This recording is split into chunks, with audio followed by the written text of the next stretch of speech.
Okay, making sure everything is good. Everything looks good.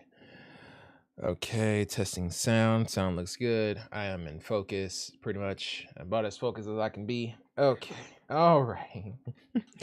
Okay. Hi, how you doing? How you be? Top to the AB. Oh my goodness. Do I look like a hobo? Yes. Do I have good reason? Also, yes.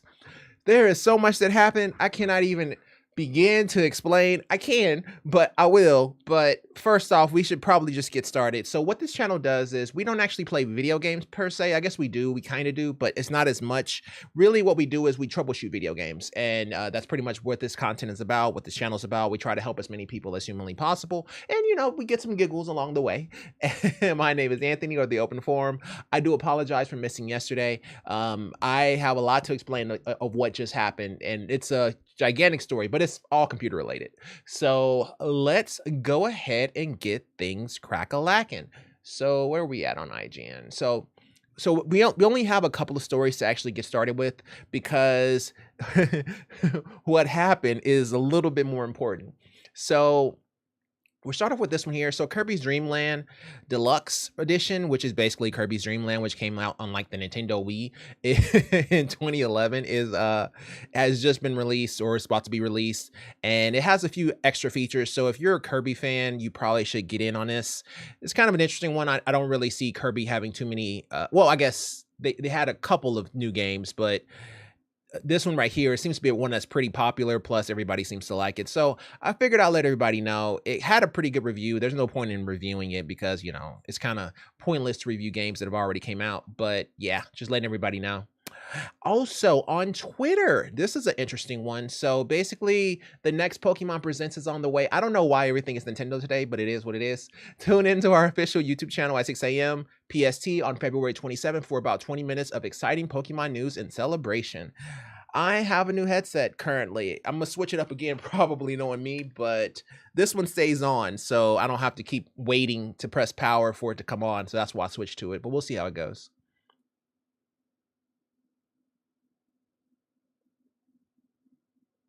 I saw some Masingo stuff.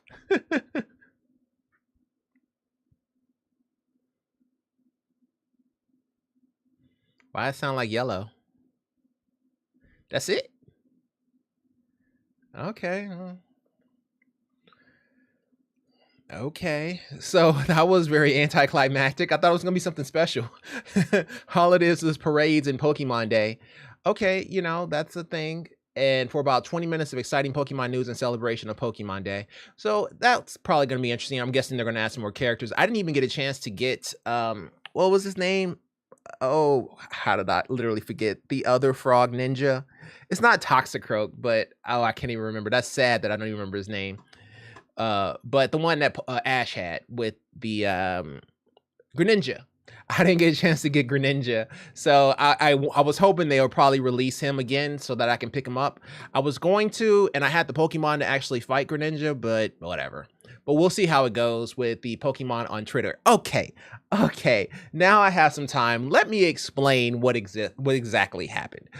All right, so let's do this. Let's switch out here to build log. All right, bet. So this is me doing my build log of what I was trying to do, and I'll explain in the background what happened. All right, so here's what happened. So essentially, okay, so this is my old case, right? The one that I'm showing here, that's one of them, but oh, my thumb. But this is the case I had, right? So this is the Meshalicious, and as you can see here, I actually have these feet right here, which is from eBay or Etsy or something like that, and it basically is it raises it up so you can essentially plug in your ports. The problem with it is if you have a Gigabyte RTX 4090, even with this, it still protrudes outside of the actual case. So I knew that it was actually still too long, and I didn't want to have to keep buying right angle brackets, and even with the right angle, it's still too long with this. So I decided to go with another case, which is the one that you're seeing here. And I was like, you know what? I'm ahead on my YouTube videos because I was making them daily and I had it all scheduled out, right? And I was like, I'm ahead on all my YouTube videos. So what I'm gonna do instead is I'm gonna go ahead and swap out to this case and get it over with. So I go and I buy the Corsair NR200P, which is the one that you see right here, right? So I buy the 200P. I try to do the install. I start trying to get everything set up. I move my mini ITX motherboard over from my Meshalicious over to this rig, and I try to boot it, but I got no picture, right? So no matter what I did with my 4090, I could not get a picture. I was like, okay, well, let me go ahead and troubleshoot it. That's what we do, right? So I swapped it out with a 1060, got the same error. Then I tried to do it with no graphics card, still no picture. So I was like, okay, so even with no graphics card, I still don't have a picture, so something's up. So it's not a graphics card issue that I'm dealing with here. So I was like, okay, so this mini ITX board that I'm going to show you here, it also has a daughter board, and the daughter board can change the PCIe slots generation. So it can go from like 5 to 3, or I'm sorry, from 4 to 3 or 5 to 4 to 3 or something like that. So it can change it from auto to Gen 3 to Gen 5. And I kept trying to change it, seeing if that would actually fix the issue, even though I had nothing in the PCIe slot. That didn't fix it. It also has a riser, so I swapped out the riser. That didn't fix it. Swapped out the power supply. That didn't fix it. No matter what I did, I would not get a picture. And I don't know what happened between me doing all this and moving everything over to the NR200P and me trying to get it to show a picture. It completely stopped powering on. I don't care what I did. I could not get it to power on. So I tried my different power supplies. It would not turn on. I tried, taking it out of the case. It wouldn't turn on. I was thinking maybe it got shorted. I didn't know what it got shorted by, but it was super shorted because apparently it would not turn on no matter what I did. So I had a brand new power supply, put that in, still got the exact same errors. I have like 100 power supplies. So I tried like, several different power supplies, same issue. So I'm like, okay, it looks like my board may be dead or whatever, right? Or my CPU or my RAM. So that's the only AM5 board I have. So I went and purchased a new one and got a deal that came with a 7900X and a full-size ATX build. So now I had to basically switch over from ITX to ATX. And so if you look here, this was the ITX build I was trying to set up. And this one here, let me go ahead and mute that one and turn this one on. So now this is the current rig. It still has some work to do. But if you look there, that's the Fractal Define R6, and I just had that one laying around in another rig. That's actually what one of my jump boxes was using. So I just went ahead and took that guy out. Fortunately for me, the Define R6 fits the 4090 like a glove. Like it's perfect for the 4090. It's great. And on top of that, because it uses USB 2 and USB 3 from the front headers, you can actually take the USB 2 Gen 2 10 gigabits per second front panel header and use it as a USB-C port on the back, which is what that cord is in front of the 4090. So it actually worked out really, really well. It's just that I have to get a USB 2.0 splitter so that I can get that NZXT logo to come on. But outside of that, it came on super well, and it came out like really nice and really neat. And on top of that, I got some extra slots so I can put in my Elgato card. So now I'm trying to wonder whether or not I'm even going to go back to ITX. And so here's the situation though with this stupid ITX card. Let me show y'all what I had to deal with here. All right, so let me get over here. All right, I think y'all can still hear me. All right, bet. Let me slide this over here. Windows projector preview. There we go. Slide that, slide that. Okay. All right, so here's the situation, right? So let me raise this up a little bit here. Okay, all right. Oh, that's what it was. I had to lower it. Sorry. Give me 1 second here. Just ignore the sound. Okay, right. All right, so so here's what happened, right? So this is the 7900X. This came with the actual build. There was a discount. Basically, it was the 7900X. Why is it so slow? That's kind of weird. But in any event, it came with the 7900X, and it also came with the 32 gigs of RAM plus the ATX motherboard, which I just used to replace it. And me replacing the ATX motherboard fixed it, so now I have to RMA my ITX board. But what I actually wanted to show is this right here, which is the ITX board I'm using. I can destroy this all I want to. This is about to get RMA'd tomorrow. But essentially, this little bastard here. So this is a daughter board, and this is the only one that has it. So let me get a little bit closer there. So if you look here, it has two USB-C headers, which is right here. And then it has your SATA, This right here is what I was talking about with the overclocking. So essentially, I'm sorry, not overclocking, but changing the PCIe generation. So if you have it all the way to the top, it's basically set to auto, so we'll automatically try to figure it out. If you have it all the way to the bottom, it sets it to Gen 3, and if you have it in the middle, it's like Gen 4, Gen 5. So that's essentially what I was trying to do, is switch it between this. But the problem with this guy is, one, it holds the USB 2 headers, and it holds all of the front panel connectors. But the second one is this freaking SATA. So if you actually have this on the board, like so, like that. So if you have it like that, every single chassis that you put this in, the motherboard, with the exception of the Meshlicious, the motherboard is usually right next to the power supply. The power supply is usually right here. So if you think of like Sentry, if you think of anything with fractal in the name, this daughter board here, it touches the power supply. And when that happens, you cannot use any of these SATA ports. And if you can look, and you can see mine, there is some bend here. So you see that bend? So mine is already bent back because I've been trying to use SATA ports for my SSDs. And you can't really use it with this board. So it was just like the worst oversight humanly possible. On top of that, with the Corsair NR200P and the Gigabyte 4090, you actually can't use that in the NR200P, even though there were videos showing that you could. The reason is, when you put the 4090 in this slot, it's basically, it cannot go back any, because this guy is in the way. So this right here gets in the way of everything on top of it. So it's just one of the worst setup boards I've ever had in my entire life. It is trash when it comes to trying to get it set up, because true, you get all of the ports under the sun. You get multiple USB 3.2 Gen 2, you get 3 USB 2.0s, and you get some USB 4s.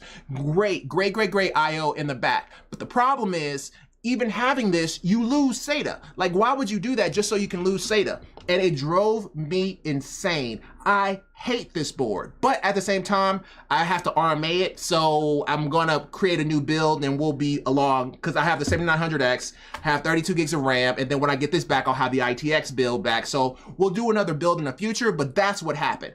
Essentially, this board died, and when it died, I also found out that the 4TB NVMe that I have, which is this guy here, there we go, focus. The 4TB inland, I'm sorry, actually, you don't see it that way, you see it this way. Oh, actually, you did see it the right way. Okay, so this guy here, it appears that this won't work on the B550. I saw we have another ticket here, and maybe like 4 more tabs down, where somebody is also having an issue with the 4TB NVMe. For some reason, on the B550, B650, something like that, this does not work. It doesn't detect it at all. And it only worked with the X670E. I'm not exactly sure why. I'm still trying to figure that part out, but I did run into this. I actually went and got a new 4TB NVMe for the B550, had the exact same issue. It does not detect the 4TB at all. So there's a chance that this guy may not be dead as well. It may just be not detected. So that's essentially what happened. I lost my board, but now I have an ATX board and I have a really pro rig right now. So it's like all nice and sturdy, but that's essentially what happened. All right, so now let's get back to helping people. Chat. Okay. So that's what happened. All right, so let me sit down here. Okay, all right. So I have an excuse. That's why I missed yesterday, because I couldn't get my computer back up in time to actually make it in time. I was close. Like I was trying to like really hurry up, but then I just got too sleepy, and I was like, I don't like doing my stream sleepy. Well, it's hard to say. I'm sorry, Invisalign. I don't like doing my stream sleepy because I'm not as funny when I'm sleepy. When I'm sleepy, I'm just sleepy. I'm just troubleshooting left and right. And I'm not exactly as goofy. So I wanted to make sure that if we were going to do a stream, we at least do it where I'm at least somewhat malleable. So yeah, that's essentially what happened there. But everything's back to normal. We should be good to go. And now we can start helping people. Let's do this. All right. Oh, sorry. Let me turn this off real quick. But yes, that's my new rig with the 4090 here. Oh, all my stuff is in the way. New rig. All right, cool. Let's do this. All righty. Think everybody can hear me? Yes, everybody can hear me. Okay, so group 1, let's do it. All right, let me turn this fan on here because you know how I do it. I do like the fact that it is quiet. Seeing the fact that it's right next to me, it's actually pretty quiet. So there's a few things that I need to do for the lighting effects. I wanted to make sure that it's all nice and lit up whenever I actually do a reveal of it with the NZXT logo and all that jazz, but it's getting there.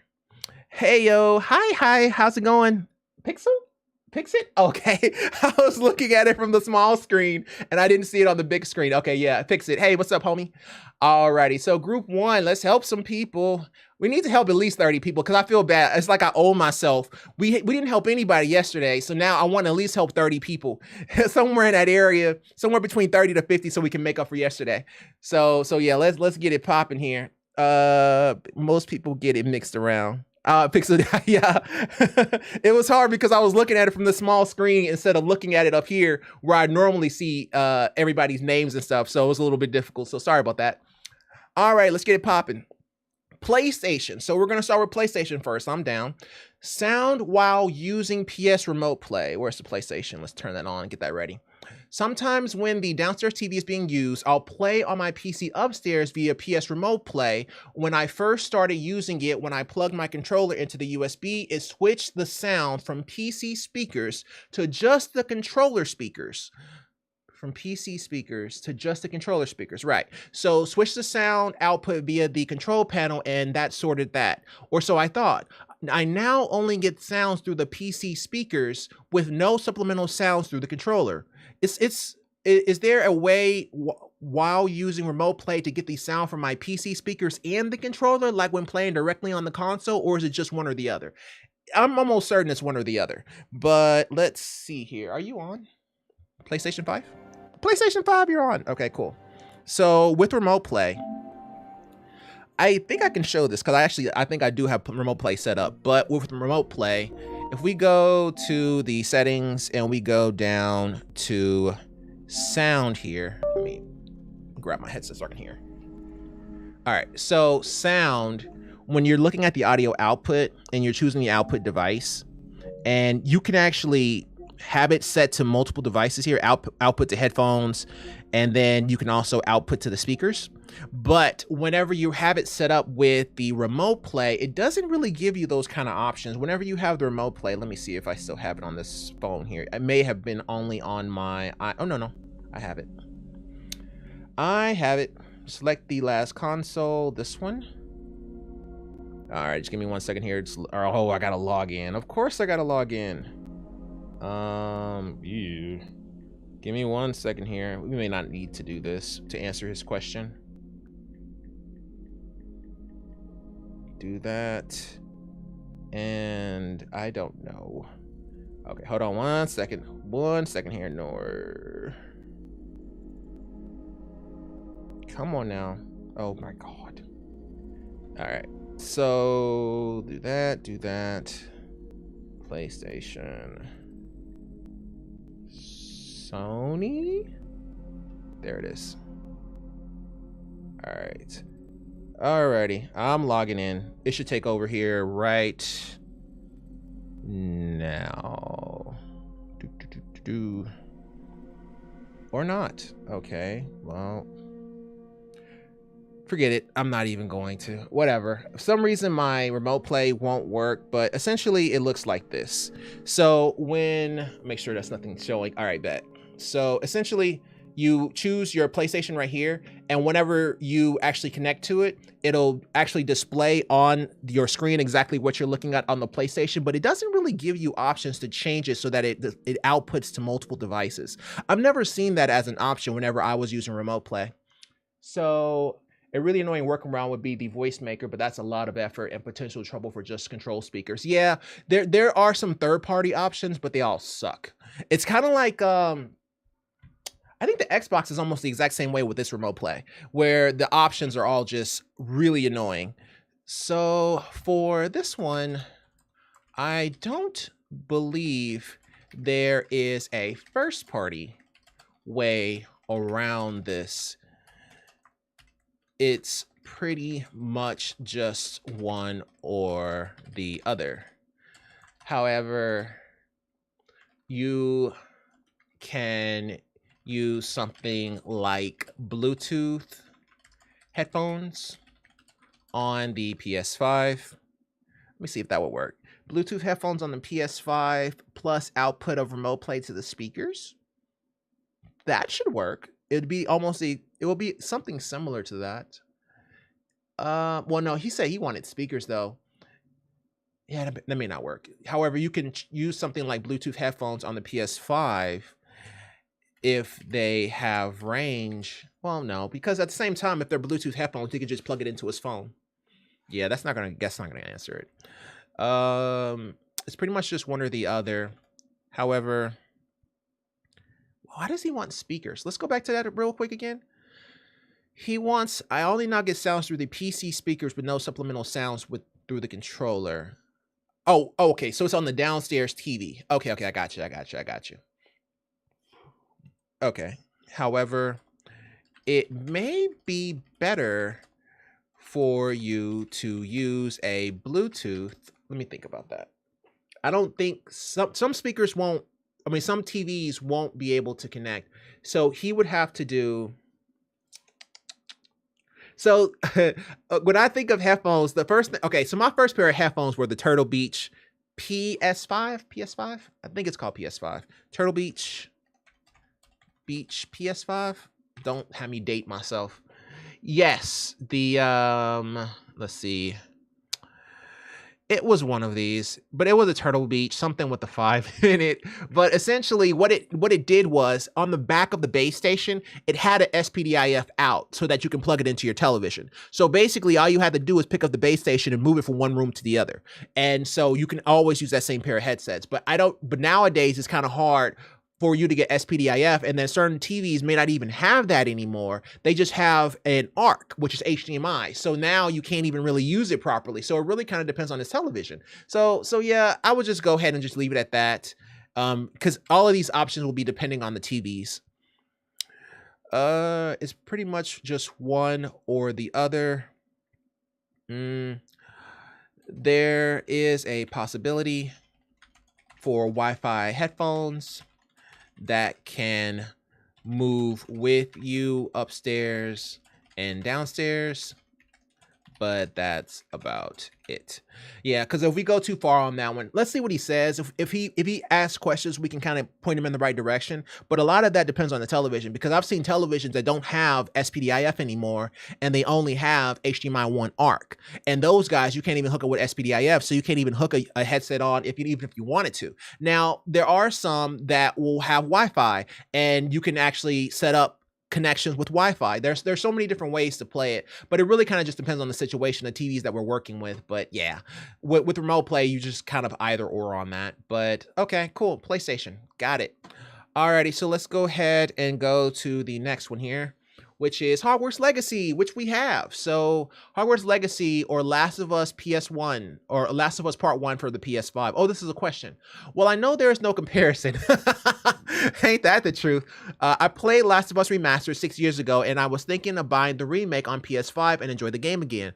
Although it's still $69 on the PlayStation Store, and so is Hogwarts Legacy. So my question is, what game should I invest into? Side note, I have never been a hardcore Harry Potter fan and rarely ever cared for it. I'm into open world games like Red Dead Redemption 2, Uncharted, Far Cry, excluding Assassin's Creed series. Will I enjoy Hogwarts Legacy? I'm not very far. Let's see where I am with Hogwarts. Let me see here. Let's go to Windows 11. And let's go to our 3090 here. So with our library, Hogwarts Legacy, where am I?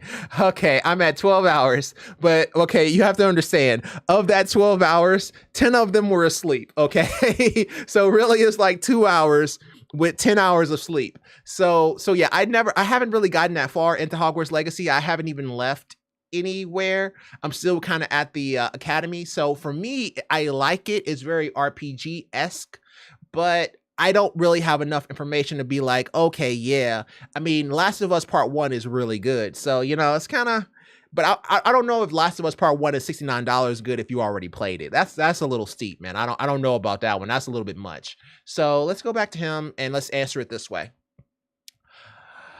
I am, okay, let's play. We're currently, that don't even sound right. So, I am enjoying my playthrough with Hogwarts Legacy. So I do recommend it, especially on the consoles. There's a reason for this. So Hogwarts Legacy on PC is trash. So and the reason why we know this is because we troubleshot it. So basically we went in and we looked at Hogwarts Legacy and we had a lot of people with a lot of issues. We made a bunch of videos off of it. We helped a lot of people. But yeah, Hogwarts Legacy on PC is really, really bad. It's very lacky. And we've tried it on the 6900 XT and on the RTX 3090, and it does have some frame drops. It's a little iffy. On top of that, it eats about 10 gigs of RAM. Can be simply closed. Okay, cool. I'm sorry. Somebody asked me something for work. So it automatically, we're talking at the title selection screen, it ate 10 gigs of RAM. This isn't even using it. That's not even playing the game. We're just talking about the title screen and me picking characters. It ate 10 gigs of RAM. So just you playing it at 4K, anywhere from 10 to 20 gigs of RAM is going to be utilized. So if you only had 16 gigs going into this game and you're trying to play at 4K, it was a no-go. So a lot of people had a lot of issues, but typically they were resolved around RAM. However, if you play on console, you don't have this problem. So I do recommend, especially on the consoles. I believe the better question is, are you willing to pay $70 for a game you already beat? My guess is probably not. Yeah, I don't think that is going to be a fair comparison between the two, right? So like, okay, it'd be one thing if he said God of War, but because he said Last of Us, and don't get me wrong, Last of Us is an excellent game. I just don't rank Last of Us in the same tier as God of War, in the same tier as Witcher 3, in the same tier as Breath of the Wild. I don't rank it that high. I rank it slightly below them. But at the same time, if I already beat it, I don't really want to pay $70 for it. You see what I'm saying? So it's not necessarily so much so one versus the other. It's really so much so is if I already beat the game, I'm not paying $70. I'm sorry, it's not happening. My brother's friend was playing Hogwarts Legacy on a gaming laptop with 8 gigs of RAM. I immediately ordered 2 8 gig kits from Amazon for him. LOL. Yeah, it's a problem, man. It runs quite playable now, so mission accomplished. Yeah, when we were in 4K, like we literally were troubleshooting an issue with somebody with Hogwarts Legacy. So we were like, you know what? We just bought the game. Let's go ahead and try it. We installed it. We started playing it. And literally on the home screen, we were at 10 gigs. We were like, what the hell is this sorcery that's going on with Hogwarts Legacy, man? It is crazy the amount of RAM that it utilizes. It's very poorly done when it comes to its RAM utilization. Also, that's probably something that can be fixed in software later on, but people have kind of shied away from it because of that. So yeah, that's what we would say for this Hogwarts Legacy issue. Speaking of which, there was a new game that launched that we didn't get a chance to take a look at yesterday. What was it? It was Atomic Heart. So let's take a look at that real quick here. I think Windows 11 is still in Steam, so we'll just do Windows 11 for right now. Do the 4090 for right now. What was it called? Store. Yeah, Atomic Heart. Atomic Heart. Let's make sure everybody's okay with this game. The good thing about Steam, though, when people have issues, people are pretty quick about it. It's not like Xbox issues or some of these other ones where it's just kind of really hard to. Do I really got to tell you? Come on, man. 59. I don't know. I'm 188. I don't know. Just go. I'm trying to go to the community hub. There we go. All right, let's take a look at this. Discussions. All right. That's good. Well, while doing the training with the staff, and it says do a crate deprived attack and hold the buttons for the big sword when doing the attack, the bottom combination changes and doesn't allow the big sword. Okay, so that's just buggy with the game, but not necessarily anything with playing it like we did with Hogwarts. So latest patch didn't resolve annoying stuttering slow motion issue. Wild Hearts. If you put it next to the queue, that's wrong game.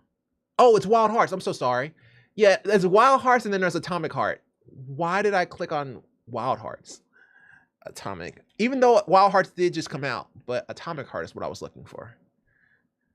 Sorry about that. Good looking out. But yes, Wild Hearts and Atomic Hearts. It's so confusing. I don't know why they released two games that have the exact same name right next to each other. Atomic Heart. Okay, Atomic Heart. There we go. There we go.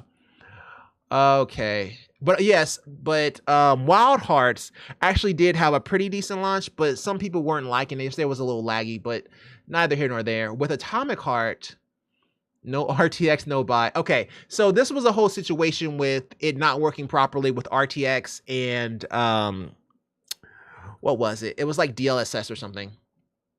RTX isn't a feature, it's an NVIDIA marketing gimmick. Yeah, ray tracing, that's what it was. So basically, ray tracing was having some issues, or basically they have it set to a way that it won't allow ray tracing to work on this, but this was just more of a gripe than something that wasn't working. So there was really nothing that we could troubleshoot from it. When I saw it, what was this, maybe like 2 or 3 days before launch, people were just crying about it. How smooth does the game run for you? Oh, here we go. How are the FPS? Any stutter? I also heard some people are crashing. Oh yeah, it doesn't include any ray tracing. Okay. Oh, I did. I searched for it, but okay. I don't know what happened. It just went crazy on me. For the most part, very stable FPS at like 107 FPS and drops to maybe 80 when things load in, events not stuttering. Oh, sweet. Okay, so everybody's saying it's buttery smooth, 6650 XT, 3070 TOS, 3090s. So yeah. So, I mean, we're talking about some pretty high-end gear here. Everybody has some pretty solid gear. So it appears that on NVIDIA and on AMD, we have both. This guy here is the 3090. The AMD one, which we'll switch to eventually, is Windows 10 with a 6900 XT. And then we also have the 4090. But we could try it multiple different ways just to make sure there's no errors, but it looks like this one's okay. It's just from everybody's talking. Most people are just complaining about DLSS and is it worth it to buy, stuck in a mission. But these are software bugs. These are not going to be anything that we can actually fix. So, all right then, just checking, making sure. So let's get back to work. Let's get back to helping people. Okay, so did we finish him? Oh yeah, Hogwarts Legacy. Yeah, that wasn't really anything that we can answer on this one. Aww. Desk minimalist, 0.91 liters. Okay, that's not even a computer case at that point. That's just your motherboard. That is nothing but the motherboard. If you look here, you can actually see the CMOS battery. A lot of mini ITXs have the CMOS battery vertically like that, like standing up like that, but they're usually covered. So it makes me think that he may have removed the covering here for it just so that it can fit properly. So he can actually put these legs on it and make it stand up properly, because usually there's some kind of a shielding and a shroud on a lot of these. But wow, that is adorable. Now, if only you can like prevent it from catching dust, because if you put this in a backpack, it's over. So that's the only bad thing about it. It is game over the moment you put that in a backpack. But I like what he did though. I mean, it's nothing but a couple of pieces of acrylic. I mean, it's still pretty sweet though. Yeah, I would have one in the back. That probably would be a little bit safer. But yeah, I mean, that's a nice little build though. Congrats, man. Nice build. Basically, it's just a motherboard. but that's all you need. LOL. I'd be trying to make jokes, but everybody be out joking the hell out of me. So I'd be make one little joke, and then everybody is just like some super pro joke. Some motherboards have a built-in DC-DC power supply. If you look at a picture, there is a barrel jack on the back. Is that the new AMD single board? Yeah, it's okay. So to be fair, a lot of that's interesting. I didn't see that. Well, that's not bad. So it looks like he may have done some modifications here, because generally that is going to be on a Wi-Fi card, but I don't remember seeing one. Okay, so yeah, he's done some modifications for sure, because generally there's going to be a Wi-Fi card somewhere here and I don't see it. Maybe it's on this side. It's a possibility. Yeah. Okay, so this right here is kind of going back into this. So yeah, it looks like he made some modifications to this guy, but still pretty sweet build. And a Noctua L9A. So just can't leave the Noctua behind. Well, yeah, I guess it is going to be AMD, right? Because that's the Chromax. Well, okay, unless he took that from a Chromax and put it on here. But this looks like the Noctua L9A Chromax, which means it's going to be AM4 or AM5. So yeah, I'm guessing a 5600G if that's the case. This is my workstation. I got 180 watt. Is that the same person who made this ticket? Making dev. Oh no, it's i9, 64 gigs, DDR4 20. Wow. Wow. Okay. So apparently he has the L9i, but he has the the slim on it. So yeah, okay, not the brown one. Okay, whatever. Okay, cool. Well, that's cute. On to the next one. All right, let me get some water here. Okay. Modern Warfare 2, I'm down. And Xbox. Let me turn on the Xbox.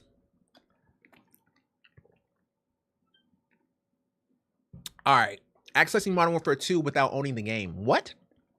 My friend has full access to Modern Warfare 2 account. He gave me a sign-in account to play the campaign, but when I leave this account signed in and try to access Warzone 2 on my main account, I have access to campaign and multiplayer. Is this safer, or will I get a console ban? Well, you are playing on his account, so essentially it means he cannot go online if you are playing. But if you are playing, but if he is not using it, it should be fine. He said he logged into his account. So yeah, he should be okay. You can log into your account on another person's Xbox. That shouldn't give you a problem. Same way you can do it on the Switch too. Like my little sister plays my games, but at the same time, we both can't be on at the same time. Well, you're playing his account, so essentially it means he cannot go online if you are playing, but if he is not using it, it should be fine. Yeah. There's nothing to say on that. That's just a sharing feature. All of them are the exact same way when it comes to the Xbox, the PlayStation, and the Switch. They all do the exact same thing. Essentially, if you have a login account and you have an account, if you have Xbox or Switch or PS5, doesn't matter. If you get a second one, then they cannot use your account and be online the same time you are online, but they can use your store. But depending on the system, it may kick you out of Xbox Live. That's the only situation with that. So you know, it may kick you out of Xbox Live or the PlayStation or the Switch, depending on the situation. Like if we wanted to play Smash Brothers online, we couldn't, but she can play the main story and I can play the main story. That's essentially how it works. So yeah, we don't even have to look at the Xbox, but it's just making sure that it's on. Okay, it's on and it's good to go. All right. Alrighty, let's go ahead and go to the next one here. That was a pretty easy one. We've had that issue before. We've had some people that tried to play. They were trying to play. They had two Xboxes, one account, and they were both trying to join each other's party. So they were trying to create a party, add the other person so he can go and join into the Xbox. But every time he did, it would kick the other person out. And we were like, come on, man. You got to know you got to have more than one account. Come on. Come on, man. You can't game the system. It's just going to kick you out. Okay, Crimson Days, back to Xbox. Black screen of death. My Xbox has been doing me well over the past few years, and it's come down to the black screen of death, and I don't know how to fix it. I clean it regularly, and it's always had a stable power source. Any ideas of how to fix it? Okay, so black screen of death on the Xbox. Oh, well, there is a reset, a hard reset that you can try to do, but I don't know if there's any Xbox Series X black screen of... Okay, the fact that it says black screen of death. So yeah, there's a factory reset of the console, which is what I was thinking as well, but that's not a whole lot more you can do outside of a factory reset. So here, let's look this up. Let me just put this so we can actually just give them the link. Factory reset Xbox One X. There we go. And let's make sure it doesn't require reset using your console. No, not the console. Reset using USB flash on your computer, on your Xbox. Okay. Yeah, here we go. So yeah, we'll just give him this. So let's grab this. And where was he? I think he was last group one. Yeah. Alrighty. So with this one, there isn't much more you can do except for a reset to see if you get a picture. So go ahead and try the reset to see if a pic comes in and let us know if it works. Thanks. Okay, there we go. So yeah, so that's not a whole lot of options you have with the Xbox. Like, even the PlayStation has way more options when it comes to troubleshooting than the Xbox. The Xbox is just the Xbox. If it has a problem, the only thing that you can really do is a reset. Even the controllers don't have options. So like, if you have a problem with the controller, if you look on the back of the Xbox Elite, there are no buttons that you can really change. If you look on the back of the regular Xbox controller, it's the exact same way. There is just nothing that you can do to troubleshoot. But if you look on the back of a PS5 controller, now that's different. The PS5 controller has a reset button right there. Reset button. There it is. Has a reset button that essentially allows you to reset the controller in the event something happens. But when this comes down to Xbox, you're very limited on your options and what you can do. So in this particular situation here, if you have a black screen, and now we can start troubleshooting it and see if he may just have a black screen because his HDMI or he has a TV issue or a bad cable. We can do that as well. However, he might as well just go ahead and do a reset, and if he gets a picture, we can take it from there. Now, if he doesn't get a picture, then we can go ahead and troubleshoot the cable. We can go ahead and troubleshoot the television, but really, that's it. If the cable and the television are not the culprits, and a reset doesn't fix it, it's death. It's true death. There's nothing more you can do but an RMA at that point. So yeah, Xbox is we just don't have a whole lot of options there. Alrighty, group 2, back to Xbox. Okay, well, I thought I shuffled these, but apparently not. But it's cool. We can do a lot of Xbox. I'm okay with that. All right, so Xbox Series X with an LG C2 OLED. LG C2 is dope. That is a excellent TV. Frequently stop communication properly with each other, leaving the Xbox at a low resolution with nearly all video options unavailable. Okay. As far as I'm aware, this is a known problem that has yet to see an official fix. I could be wrong. I hope I am, but I at least wanted to bring more attention to it. I was going to submit this as a bug report to Microsoft, but it seems the only way to do so is through Feedback Hub app, which has way too low of a character limit for this sort of issue, or through the Xbox itself. I'll be darned if I'm typing this out with the controller and it probably has an even lower character limit. I get that. I feel that pain, especially like when you be playing like Overwatch or something and you want to like report somebody for like leaving the game and you got to type it out with a controller. You're just like, you know what? Don't even worry about it. Don't even worry about it. I don't even want to play no more. So here's what's happening. Anytime a setting is changed on my TV that requires a soft reset of the display, it automatically turns off and back on again. There is a high chance the Xbox will stop recognizing my TV for what it is and resort to using only the bare minimum video audio capabilities. I think I know what this is. I read someone on another thread about this say it's like a safe mode for the Xbox. Correct. It's just like Microsoft on Windows. And that's really what it seems like. 480p resolution only. All other options, video modes, grayed out except strangely allow YCC 4.2.2 or 422 color depth. Only 24 bits per pixel available under video fidelity and overscan. No sound whatsoever, heavy input lag.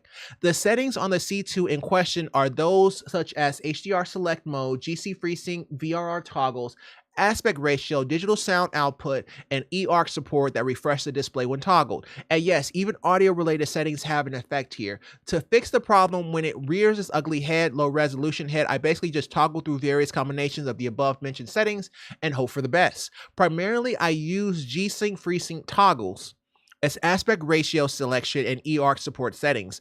Eventually, the Xbox and the C2 will handshake properly and regain access to everything. But this can take up to over an hour of trial and error. I have no idea if there's a specific setting or combination of settings that have to be toggled in a certain order. It really just seems luck-based. Whew, this is long. Okay, during this process, there's a chance the resolution can switch to 1080p, the sound will return, and the input lag stops, but I won't have access to any other resolution. Anything in video modes except blah, blah, blah. Now, most of, if not all other threads I've been through, blah, blah, blah, problem states that the issue can start upon the device just being turned on.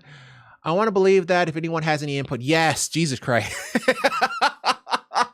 Today I woke up and I had a sandwich, but it wasn't a good sandwich. It was a peanut butter and jelly sandwich with some cheese on it. And I was like, why did you have cheese on the peanut butter and jelly sandwich? I don't really know, but I don't know. I just had an appetite for that kind of sandwich. I don't even know what's going on. And then I was also wondering if I was going to eat lunch today, but I didn't know where I was going to, like, oh my God, what's the issue?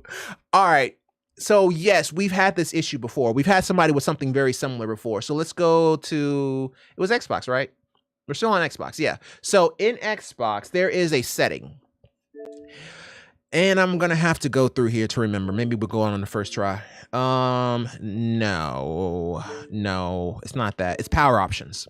Okay. So it's this right here. So basically, if you have it set to energy saver, it's when you start to have issues with connectivity, because energy saver, for those of you who aren't aware, energy saver, oh, I didn't mean to switch straight off of it, but whatever.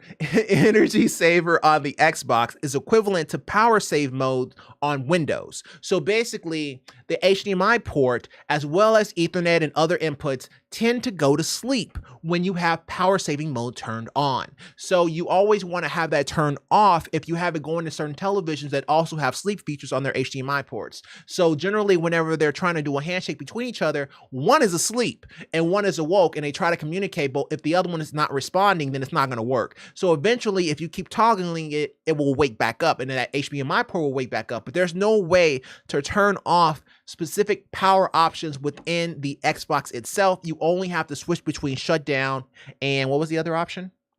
Sleep. So oh, you can also customize. Let's go to customize real quick here. Okay, so let's see.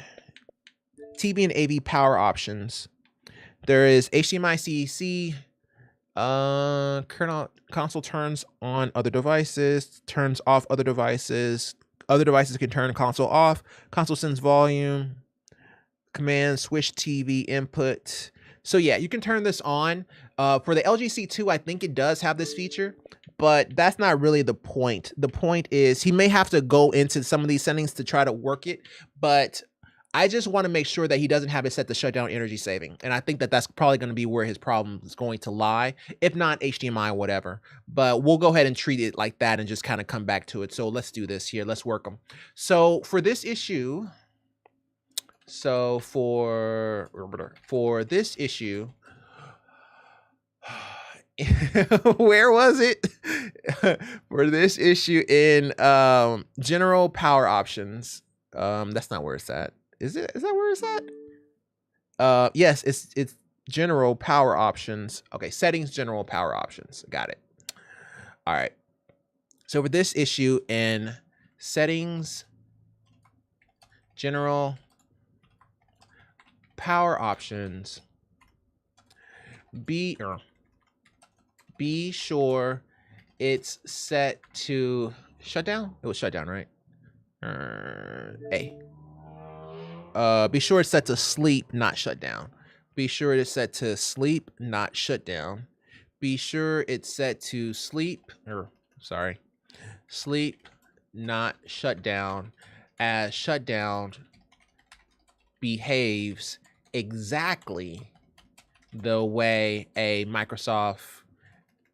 Windows PC behaves, in that it has the potential to put inputs, NICs, he doesn't know what NICs is, put inputs, Ethernet ports, and other connecting devices to sleep as well.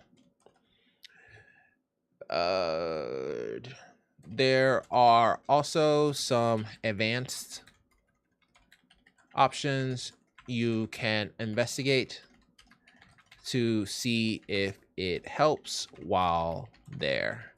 Let us know if this resolves the issue. I don't think the person who had this issue that we got this information from had a LG C2. I think they were just trying to hook it up to their television and it kept doing his issue. Basically, the resolution would drop. So basically, if it was at 1080p or 2K or 4K, it would straight up drop to like 480p whenever his television went to sleep or whenever he switched inputs or whatever he made some changes. So we've seen this happen before with other televisions, so we're just going to go ahead and apply it to the LG C2 as well. I think that's really the issue that he's kind of fighting, but we'll find out more tomorrow. Alrighty, let's go into Reddit. Oh, let me open OneNote just in case we got to write something. Though, even though I have like 80 things on top of my my screen, but it's fine. This should be all right. Okay, cool. Let's go ahead and go to the next one here. Back at Xbox. Okay. Oh, Nest. Okay, let's do it. Those of you who aren't aware, Nest doesn't just make Nest products like AC dials. They actually make Wi-Fi networks as well. I didn't know this either, but there was another person who asked a question about Nest Wi-Fi, and we ended up figuring out they have a whole catalog of Wi-Fi devices. But rarely ever do they have more than one port or more than 2 ports on them. Connection problems with Series X using Nest Wi-Fi Pro. Hey everyone, I have problems with my Series X ever since I got a new router. Sometimes the IPv6 will drop and I won't be able to join parties. I would go through a bunch of stuff and eventually I had to unblock ports 3074, 5544, and 3544. I'll explain this real quick. So back in the day, and even now, when you want to communicate between other PCs, you have to enable IPv6 because apparently they also communicate via their link local address, which is an IPv6 address. And that was back in the day whenever you wanted to basically turn on like local communication so that being able to access files from other computers within your network, you have to turn on the IPv6 feature. And that carries over to the Xbox as well. Every time somebody says Xbox, just think of a computer. It's the exact same way. This worked out, but the next time I turned the Xbox on, I had the same problem and had to reset. Now I have gone through this again and nothing works. I'm completely lost. Any ideas? I should also mention there is no issues with NAT. Occasionally it will say a Teredo IP issue, but sometimes I resolve that and sometimes it doesn't work even when the correct port is unblocked. Okay. Series X, ever since I got a new router, sometimes IPv6 will drop and I won't be able to join parties. I would go through a bunch of stuff and eventually I had to unblock ports. Okay, well, he has a Nest Wi-Fi router, but he has a modem as well. So out of curiosity, what happens if you bypass your router temporarily? I understand that everyone will be kicked off the internet for a bit, but go ahead and test to see if the Xbox can stay online and keep an IP. This eliminates it being the internet service provider. IP, well, okay, it doesn't really matter. IP or IPv6, however you want to say that, is fine with me. But with also, is your Xbox connected via Wi-Fi or wired?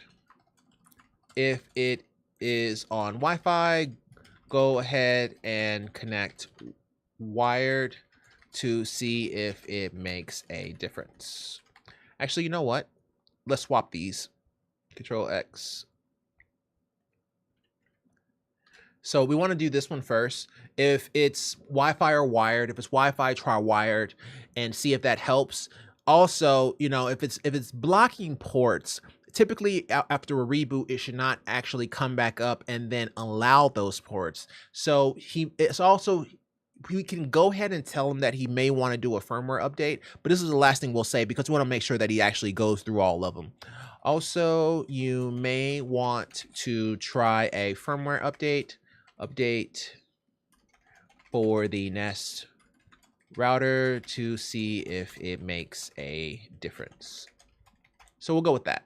We won't go too much further because we're afraid, like sometimes whenever we put too many options here, they'll only do the last one and be like, oh yeah, I tried to update the firmware, that didn't fix it, but they didn't try all the other stuff that we mentioned. So it was Xbox, right? Okay, yeah. I was like, we're not on PlayStation yet, are we?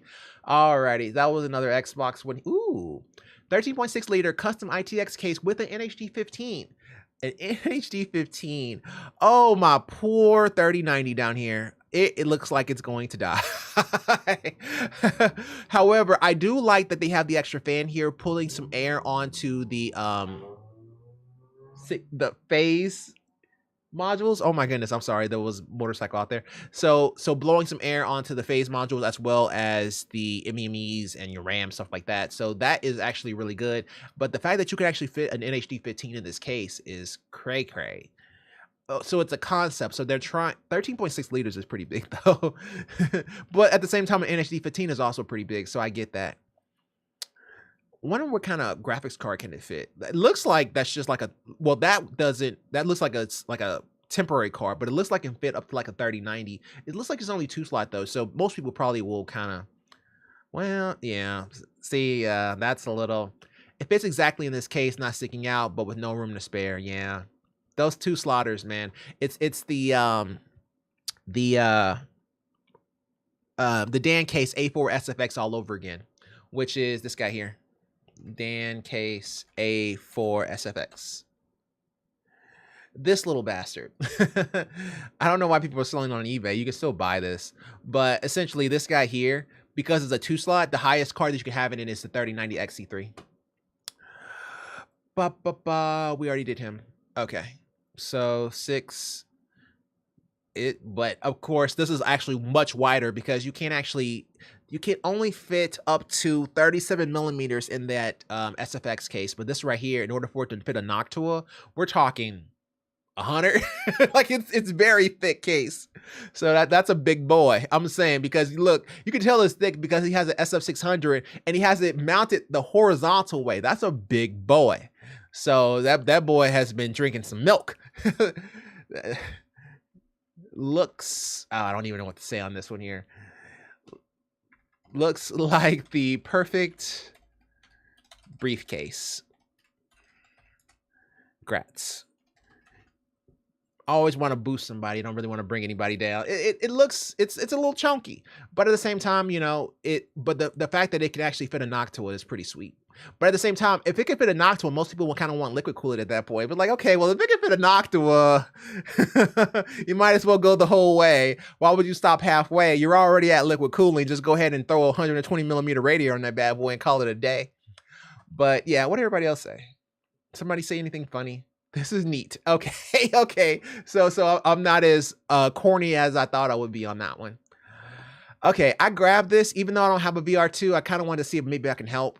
I thought about getting the VR2, but I didn't really see a point because we got Legacy, Hogwarts Legacy, and I played for 2 hours and slept for 10. So I don't think I have a chance if I bought the VR2. I don't really think I'd play it. So it's like, okay, well, if we only have it to troubleshoot, like we have the Xbox only to troubleshoot, we don't really play games on it. But I don't really want to get a VR2 and not play any games on it. That's kind of cray-cray. So my VR2 headset doesn't work. The PlayStation VR helpline has so many calls that it just tells you to call again and hangs up. Wow. Okay. So what exactly are you having an issue with? So the PlayStation VR 2 has only one cable that is USB-C. It's supposed to plug into the front of the PS5. So does it power on? Does it power on, or is it not detected by the PS5? I mean, like, you haven't given us any information. There's nothing we can do on this. Be sure. Okay, well, I'm about to tell him to check for an update, but I can check right now to see if there's an update. So I haven't used my PS5 in forever. So if anybody has an update, it would be me. So system, software, system feature updates. What? System software update and settings. Update system software, update using internet. DNS? What are you talking about? Is my Wi-Fi down? What's going on? Network. Did I break it? Oh, I did. Okay. Well, I'll fix it in a second. Off screen. But essentially, you can go ahead and try to go for an update and see if that works. Well, I'll fix this off screen right now. Let me go ahead and... Oh, actually, I can't fix it off screen because I don't actually have a screen for the PS5. I have to play the PS5 from this screen. because I don't have enough televisions to be like switch to the PS5 and play while doing this. So I'm not worried about it. It's not that big a deal. We don't need it for this. Be sure to check for updates on the PS5. In the meantime, Nicole, hey, how's it going? I just want to tell you that my laptop died at last night at 10 p.m. I'm so sorry, Nicole. Holy hell.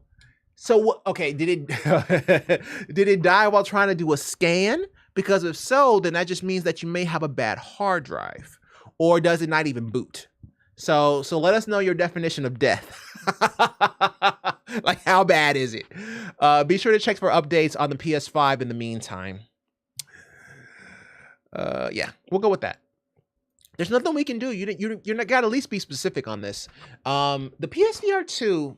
I wonder, is there a chat for it? Okay, so whenever I go to PlayStation, there isn't a subreddit for PSVR. It's just support, and so I grab the ones that have 0. So I'm guessing if there was a VR one, I would have seen it, but we didn't work yesterday, so I don't really know. But I'll keep an eye on this VR 2. If it becomes a problem and a lot of people are starting to have issues that can be fixed through troubleshooting, then I may just buy one.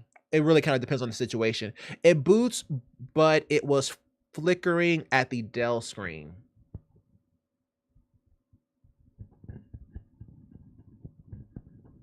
Does it get past the Dell screen?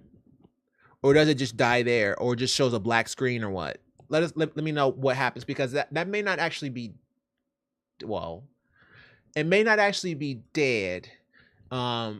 You may want to try to plug it into a television, like any television. So basically just take the HDMI port that's on your laptop and plug it into your TV to see if your TV also flickers. But with this one here, we're done on that one. Alrighty, let's get some water. Oh, the Fractal Design North is looping at the Dell screen.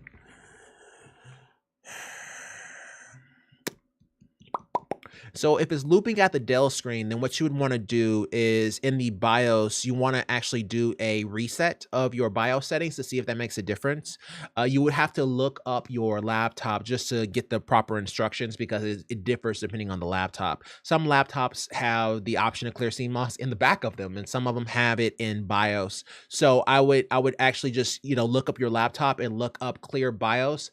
But yeah, I would try to clear the BIOS settings just to make sure. And also, it could also be a RAM issue, but you should, okay, if it's boot looping and not allowing you to get to BIOS, that's a different thing altogether. But if it's boot looping and letting you get to BIOS, then we can make some changes. So go ahead and just make sure you can at least get to BIOS. If you can't, then yeah, you're right. It's going to be bad times if you can't actually even get to BIOS and it's boot looping before it gets to BIOS. Because at that point, we're looking at hardware, which means that you may have to replace your RAM. And if it's not the RAM, then it's game over. Because you got to think about it. Because if it's boot looping right there, right? If it's boot looping at the Dell screen, then we're talking about hardware at that point, because when a computer boots, the first thing it does is it checks all of its hardware devices. So if it dies before it gets to the F2 screen where you can actually change the settings, well, of course, it may not be F2 on a laptop, but it doesn't change anything.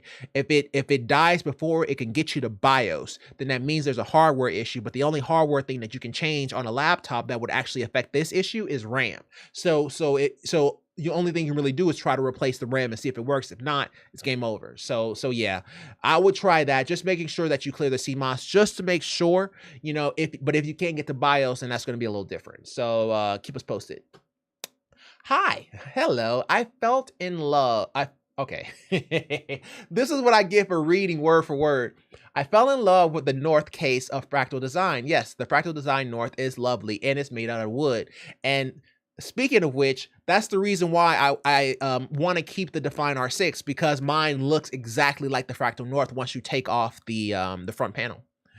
Minus the whole wood, of course, but it looks pretty. It's very, very pretty. I did a fast concept as if it was an SFF build, but still future-proof. Cards getting so big. Coming from a Dark Base Pro 900, I have a long way to go. Okay, so he just stroked the screen. Okay, got it. So why? Hey, so on this image here, I just made it smaller, and I just took another picture, and here's the smaller image. But no, he actually didn't. He actually just redid this because you can actually tell because this right here didn't change resolution size. It's just a smaller version of that case. I don't know if I'd buy that because it's too fat. Whenever I have SFX cases, I want them to be small and portable. And if it's not small and portable, it's a problem because it's like at that point, you really just have a smaller, big desktop. You know, either you go all the way in or you don't. You see what I'm saying? Because the SFX, what's so good about it is that you can basically travel with it and upgrade it, which you can't do with a laptop. You can only upgrade to a certain extent. So you can buy that one SFX desktop and take that with you everywhere. And you can upgrade it. And you can have it for years and years and years and years and years, even past when the laptop will go out of updates. So that laptop may last you for 4 years, but an SFX will last you for like 10. And you can use that exact same case over and over and over again. So, I don't know. It's a little bit too big for me. But, it's cute, I guess. That's what you want to call it. Alrighty, back to Xbox. Okay, cool. I'm down. All right, let's do this. All right, Ultra Pant. Okay, Ultra Pant writes, this section of installation disappearing when it's not finished. Oh, we worked this. This is a repeat. So basically, he gets to 87%, and for some reason, he gets to 87%, and then it stops, but he doesn't have the game. And he said the game cannot finish the install. I don't know what to do. So what we told him to do is to go ahead and clear some space on his drive because we were thinking maybe his drive is corrupted because it only wants 20 gigs. I think he told us he cleared like 80 or something. Oh, yeah, that's right. So he emailed me and I saw it in the email. Yes, how much disk space do you have available? You can see this by going into your settings and checking the drive. I would try to remove a few things, including the partial download, and then re-download to see if that resolves the issue. I deleted some games, so I'm left with 80 gigs, give or take, and started the reinstallation, but whatever the game gets to 74%, regardless of where the disk installation is at, it just disappears before it gets finished. Okay, well, let's refresh. Let's see what happened, because this has been a couple days. Okay, so it's just us talking. Okay, so with this, are you downloading to an external drive? What game is this? Oh, South Park. I don't think South Park is on. It may be on Game Pass. Let's check real quick. Let's check. Maybe we can recreate his issue real quick. This is an X, right? Yeah, it is. Do you have internet? Or is it just the PlayStation? It's just the PlayStation. Okay, I was getting a little worried here. All right, so let's search for... Oops, sorry. Fractured.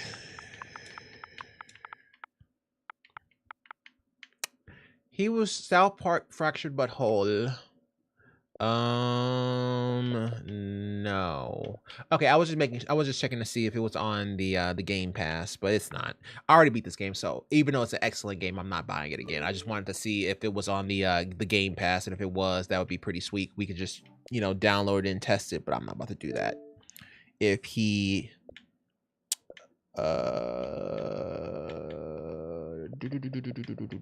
okay. I was just making sure. Come back to here and oh, here it is. We can try FRACTURED.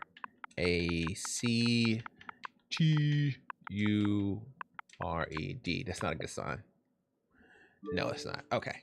Generally, when it's on the path, there have been times when I've gone to the store and it's told me that it's available on the Game Pass. That's the reason why I went to the store first. But I just wanted to check and make sure. All right, homie, let's do this. So, okay, just making sure. Okay, so with this, are you downloading to an external drive? Did I already ask him this? I feel like I may have. How much disk space? You can see this by going to your settings. I would try to remove some. Okay, no, I have not. Okay, so with this, are you downloading to an external drive? Or have you replaced the SSD on the... It's the Xbox, right? We're talking about Xboxes? Yes. I replaced the SSD on the Xbox recently. Do other games download just fine that are around the same size? This lets us know if there's an issue with corruption of the drive. Because he may say, yeah, I get other games to download, but all the other games that he downloads are like 1 gig or 2 gigs or 3 gigs or less than 5 gigs. This guy is 20 gigs, so we need a comparable game that he can download that is approximately 20 gigs to see if it also gives him the problem. All games less than 20 gigs are useless. So, you know, if it's like 18 or 19, because remember, he dies at 19.52 gigs. So anything that doesn't get near here is not going to be enough for us to actually troubleshoot the issue. We need something that's like around 20, 22, 24, you know, like a Witcher or a Call of Duty, you know, any of those kind of games would be far greater than 20. I think Call of Duty is like 37, 34, 37, somewhere in that area. So yeah, that's what we would have on this one here. Also making sure that he's not trying to download to an external drive. So just making sure, but it sounds more like a drive corruption than anything. But I guess we'll find out here, because you got to think about it. If somebody is dying at 74% when it's coming to downloading a game, you know, if that was a widespread issue, like everybody had that issue, like it would be a major problem. But, you know, that's why I think that it's just going to be kind of with him. And if it is with him, then it's usually going to be a drive problem or a networking problem. We'll troubleshoot both depending on what he says. But right now I'm leaning more towards drive than networking. Not the smallest, but smaller than before. Okay, so he attached his cell phone to his PC. That's pretty sweet. Actually, I like this build. I like how clean it is. What is this? It's actually kind of clean. I like the smooth bezels. That's kind of nice. I used to think that this would actually cause some turbulence, but because he has a 4090, it's only one fan on this side. There's the other ones on the other side, so meh. And I don't like this cable, by the way. Mine does the exact same thing. So if we go to new rig, see mine? I don't like that. It drives me crazy. I'm gonna figure out a way to get around that, because I don't like it at all. I know you can have an extension cable, but I worry that having an extension cable with that 4090 is going to make it so that is some lag or some latency, and I use my 4090 to render. I don't necessarily use it for gaming as much as I used to, but for rendering. So it worries me whether or not I can actually get rid of that, but we'll see. I'm not about to buy another power supply for it, though. That was just stupid. Because if I buy another power supply, it doesn't really do me any good, because the guy that's in here is an HX1200.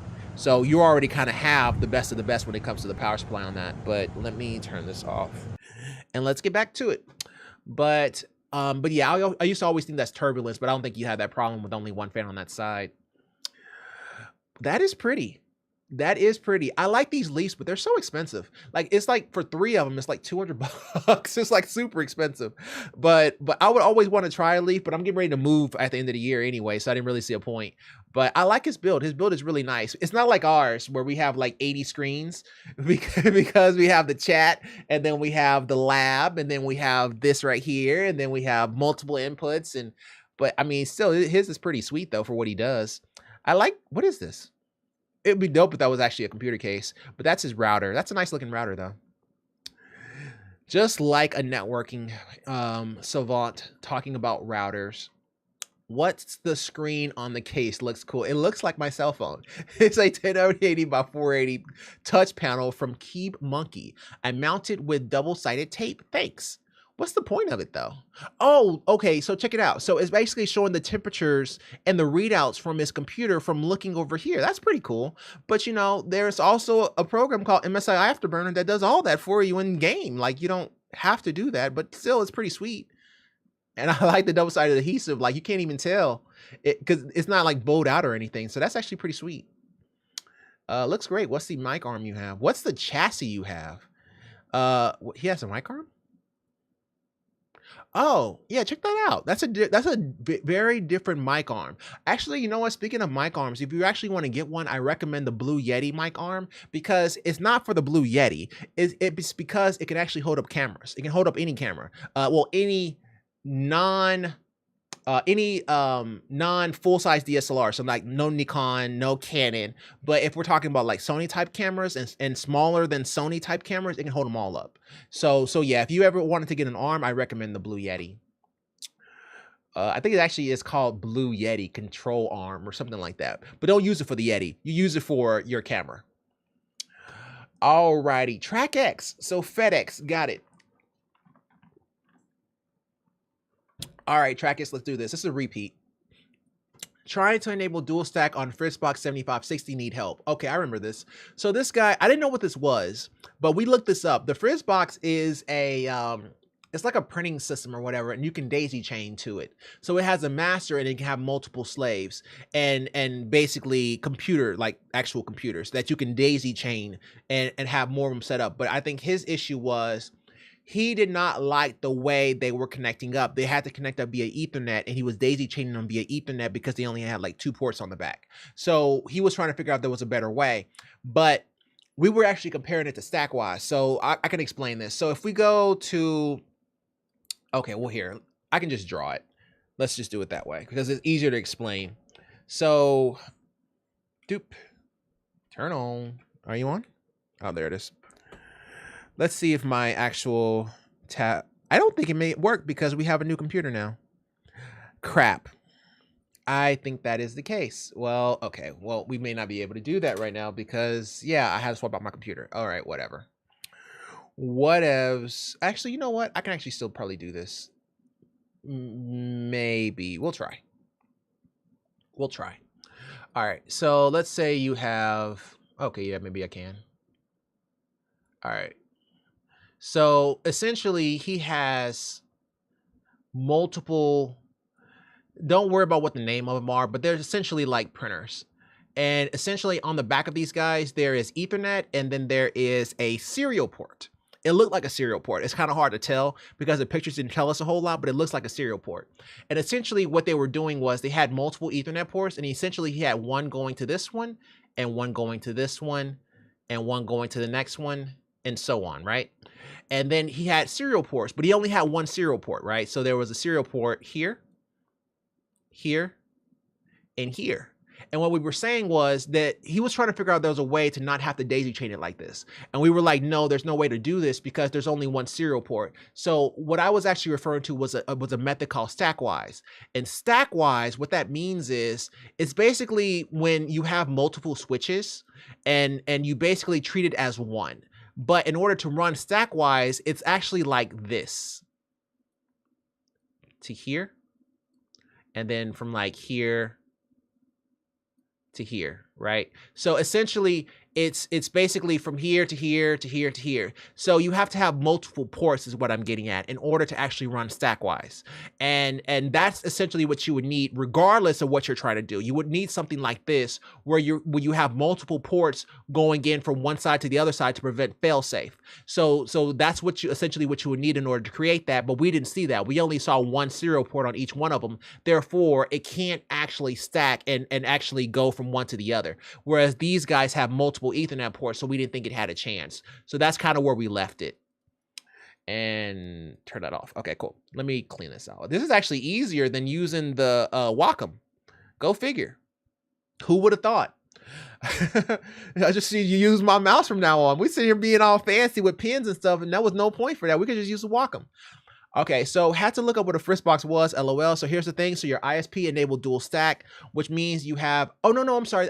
Maybe we did this wrong. Maybe I was looking at this wrong. So Fritzbox, okay. So Fritzbox is actually a router. I'm so sorry. So here's the thing. So your ISP enabled dual stack, which means you have an IPv4 and an IPv6 address. If you turn on that setting, I believe it may disable the IPv6. However, this should not fix your issue. This is because regardless if your IP is IPv4 or IPv6, it's going through the same connections. Does everyone in your house have an issue? Are you on Wi-Fi or connected directly? If you're on Wi-Fi, to connect directly to see if it makes a difference. I'm on LAN and my ISP enabled DS Lite. If it was dual stack, it wouldn't be a problem for the game. I asked the support and it seems the game servers don't like DS Lite connections. I don't see why it should make a difference. Okay, back to the drawing board because obviously I just talked about an issue that has nothing to do with this problem. All right, so, sorry, I didn't mean to do that. Control Z. Okay, so back to the drawing board here. This will only take a second. All right, he's talking about this. Cloud. We'll call this the internet. INT, right? All right, so he's basically saying his internet activated what's called DS Lite, but what it really is, it's called dual stack. It's basically IPv4 plus IPv6, right? But the thing is, interfaces can run dual stack. Hosts can run dual stack. Everyone can run dual stack, where it can run IPv4 and IPv6 on one interface. So it doesn't really change the path. Usually, it doesn't change the path because it's hitting the exact same routers. So for him to say that his games are having problems with it is kind of interesting. Generally, it shouldn't, unless his IPv6 is going down a different path than his IPv4. In that case, yes, he could be right. So going back to him, let's see where we left off here. It boots, it's looking at the desk. Okay, just making sure Nicole is okay. All right, I'm on LAN and my ISP enabled DS Lite. Okay, so he was wired. If it was dual stack, it wouldn't be a problem for the game. It is dual stack. I asked the support, and it seems that the game servers don't like DS Lite connections. Okay. I looked up DS Lite, and it said dual stack. Dual stack Lite. It's dual stack. It's a technology that allows applications that use IPv4 to access the internet via IPv6. Oh, DS Lite is used by internet providers that do not have sufficient public IPv4 addresses. No.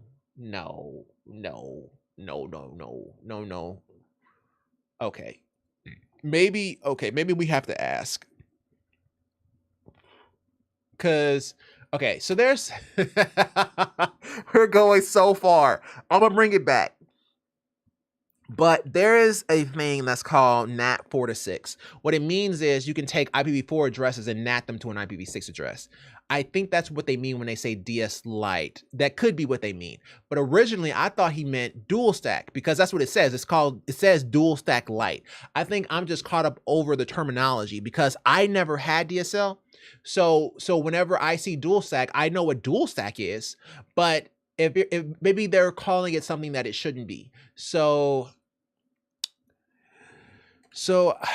I think the name may be what's holding us up. Dual stack typically means you are running IPv4 and IPv6 on the same interface. But it's possible that they could also mean NAT 4 to, or it's actually called 4 to 6, meaning it's taking your IPv4 and NATing it to a IPv6 address. Is this what is happening? If so, it's possible the paths may have changed, thus causing a problem. Let's see, dual stack on Fritzbox, need help. He's trying to enable. Anyways, I really need some help here since the chances of my ISP actually doing something about this when I call them are slim to none. I have found a setting which says enable native IPv4, but when I check the help page, there is written something along the lines of activate this if your ISP supports this, but will this actually help me resolve my issue, or will it just tell me something like, sorry, you got DS Lite, nothing to be done. This is your new IPv6 address, by the way. So I think maybe the name may be hold on. Dual stack typically means you are running IPv4 to IPv6 on the same interface, but it's possible they could also mean NAT 4 to 6, meaning it's taking your IPv4 and NATing it to IPv6. Is this what's happening? If so, it's possible the path may have changed, thus causing a problem. And you changing to IPv4 only doesn't do much as you have a public IPv6. Oh, no, I'm not gonna say all that. It's gonna be too confusing. We'll just go with that. If we go too far, we're basically giving him a CCNA. we might as well go ahead and throw him the certification at that point. We're going too far. So let's dial it back. Let's dial it back. So yeah, any further than this, we're going CCNA, CCNP type stuff. So we'll back it back. So yeah, essentially DS Lite, I don't know what that terminology means, because DS Lite stands for dual stack light. And dual stack means IPv4 and IPv6 on the same interface, which means they're hitting the exact same routers and the exact same hops, which shouldn't make a difference. But it's possible it can mean IPv4 to 6, meaning he's adding his private IPv4 addresses to his an IPv6 address, which sounds like that may be the case, but we just need to verify before we can move forward. So we'll check back up on him. Nobody's going to touch this with a red stick. This is like straight networking. So nobody's going to touch this except for us, because I mean, obviously we're every field. So yeah, we'll leave it at that, and we'll come back to him and see what he says. But hopefully we can get them fixed. Well, okay, there's not a whole lot we can do. If it is NAT IPv4 to 6, there's not a whole lot of options that you have there, because, I mean, if they have an IPv6 address to give you, there's nothing you can do about it. It's going to NAT to that regardless. PC occasionally crashing when launching a browser or games. Okay, I'm gonna read this one first so we don't make that mistake and I don't give you a whole freaking lecture about an issue that wasn't even the problem. My PC has crashed 4 times over a span of a month of active usage. The constant between the crashes is whenever a new application is launched. The Brave browser, I remember this. I'm gonna keep going though. Valheim once and League of Legends twice transition into game, but not when starting the game launcher itself. The crash itself is almost identical, being that my screen turns black and loses connection the computer as if I unplugged them. The computer itself remains power on, but unresponsive despite rolling me head on the keyboard. Okay, despite them destroying their keyboard. Got it. And quick question, when the screen turns black, have you tried to unhook the HDMI display cable and plug it back in? Hi, I just tried it. The screen stayed black unconnected. If I had to guess, something is causing the monitors to disconnect. This time when the crash occurred, it was when alt-tabbing between a game and the browser. Okay, well, let me ask you this. What kind of case do you own? Because I've seen an issue similar to this with when the GPU was losing connectivity because it was connected to a riser cable. Oh, yeah. That was smart. That's smart. That's real smart. And I know I know I'm the right one who wrote this, but even now, I probably wouldn't have came up with that immediately. That's really smart. Also, what happens if you swap the GPU to a different slot? Does it work then? One last thing, be sure to update the drivers of your GPU. All drivers are up and running. I did, however, disable HDR a couple of days ago, and I am starting to suspect it was causing the issue. If it happens again, I'll try your suggestions. Thanks. HDR? Oh, yeah. Yeah. We can look at this. I think. Let me think about this. Can we? Maybe. Let's try. Windows 11, right? I think this is a thing. I think it was. Let me see. Oh God. It was display.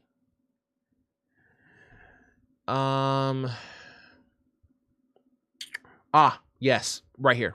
So yeah, on Windows 11, it's also on Windows 10 as well, but this HDR setting.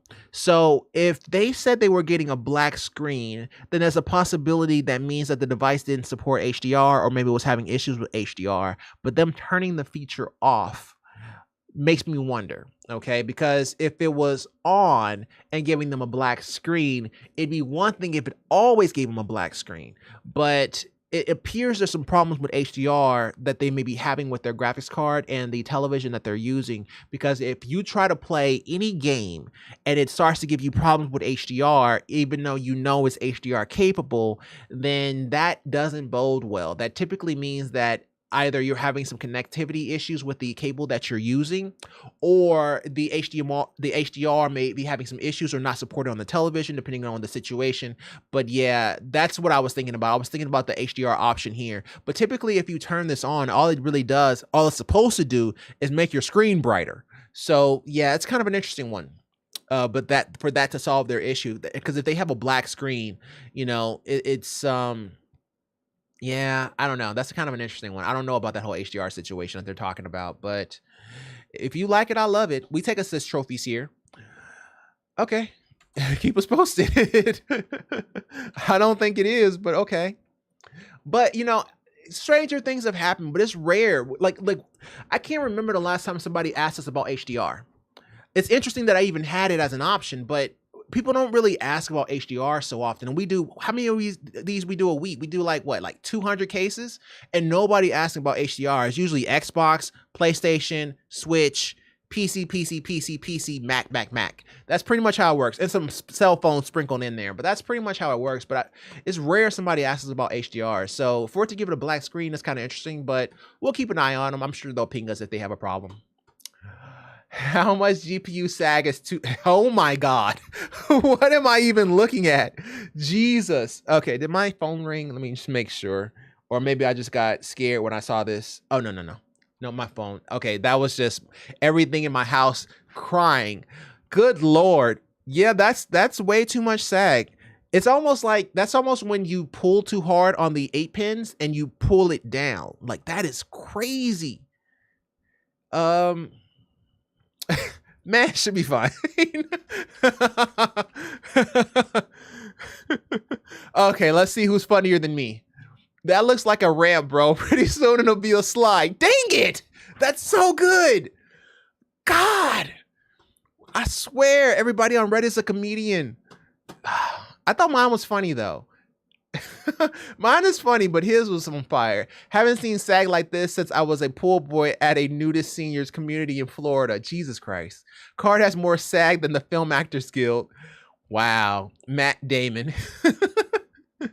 That in the picture is too much. That much. That's not sag, that's bent. This needs to be marked NSFW. My day is properly ruined. GPU sag is only an issue if you ask PC Master Race. If you ask anyone, it's a problem. Put something in there to support it, like why let it sag too much? Okay, all the funny jokes are gone. Okay. I think I can hang with those, but I'm not as funny. But I did all right. I did all right, considering the situation. I'll let it go. All right, group 4. What time is it? 8:30 for group 4? No, we're doing all right. We're doing all right. It's not too bad. Seeing the fact that we had to complain about all the issues that we experienced along the way. But group 4, let's do this. Kill a bee. Float like a butterfly and sting like a bee.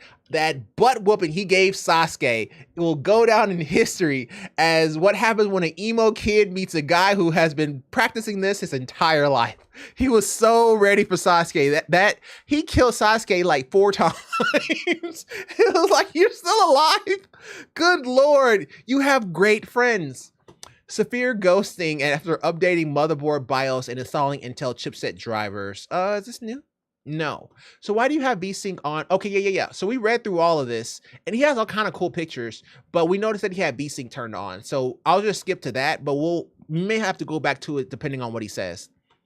So why do you have VSync on with a monitor that can go for 144 Hertz? What happens when you turn VSync off in game? As for outside of the game, go to System Display, Advanced Display, and make sure the frame rate is set to 144 Hertz. Also be sure your GPU is on the most up-to-date driver. You know, typical stuff. It's a good point about the VSync. Some games like CSGO go above 144 FPS at 2K resolution for me, so I just keep it on across the board. Don't do that. But I've tested both with and without VSync, and it's the same. It also doesn't explain why my desktop seems to ghost like that when the game is minimized. It's very bizarre. It's not like I'm looking at 60 FPS on a 140 FPS screen. It's as if everything has extreme levels of ghost trailing, like the image is quadrupled and superimposed. It's like an old school game when a texture was missing. The edge of a present texture would repeat forever in the space of the missing texture, if you know what I mean. Yes, I do. Did he tell us his specs of his monitor? Z490 Tomahawk, Intel, blah, blah, blah, blah, blah, blah, blah. Oh, here we go. It sounds like OLED, but it's a VA panel, so no. All right. So he's getting ghosting, but he gets it on everything. Okay. And regardless if VSync is turned on or off, he still sees it. On top of that, he still sees the trailing of the game he's playing when he minimizes the game.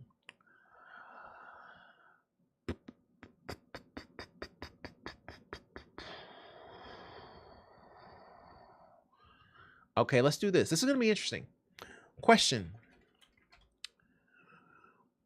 when you reboot the PC, as it's coming back up, are the ghost trails still there? What I'm testing for with that statement is I'm trying to see if there's an issue with his monitor altogether. Granted, he has a VA panel. I understand that. It's not OLED. I understand that. But if his picture background persists through a reboot, he may just be having problems with his monitor, and we're sitting here troubling CPU issues. You see what I'm saying? If it's a possibility that his monitor just may be going out, which is why we're asking. So in other words, he may have it at 120 FPS, but if the monitor is going out, it may not be able to render that resolution that quickly. Therefore, it's ghosting. But you can see this if it progresses through a reboot, then it lets us know that it may not be software based. He may just have an issue with his monitor. When you reboot the PC, as it's coming back up, are the ghost trails still there? That's the only question we want to ask for that, because that really points us in the right direction, because it branches off in two different paths. If he says, make sure I'm asking the question. If he says yes to this and it persists, then we're looking at the monitor. If he says no and it's no longer there, then we may still be looking at a software issue and not a bad monitor. So it really kind of depends on the situation, but we'll just keep it as is. Killer Bee, keep us posted. That's only us talking, so we'll leave it at that. Okay, next question. Oh yeah, percussive maintenance. I remember this. It's not what you think it is. It doesn't. I didn't even know what percussive meant. Well, I know what percussive meant. I just don't know what percussive maintenance means.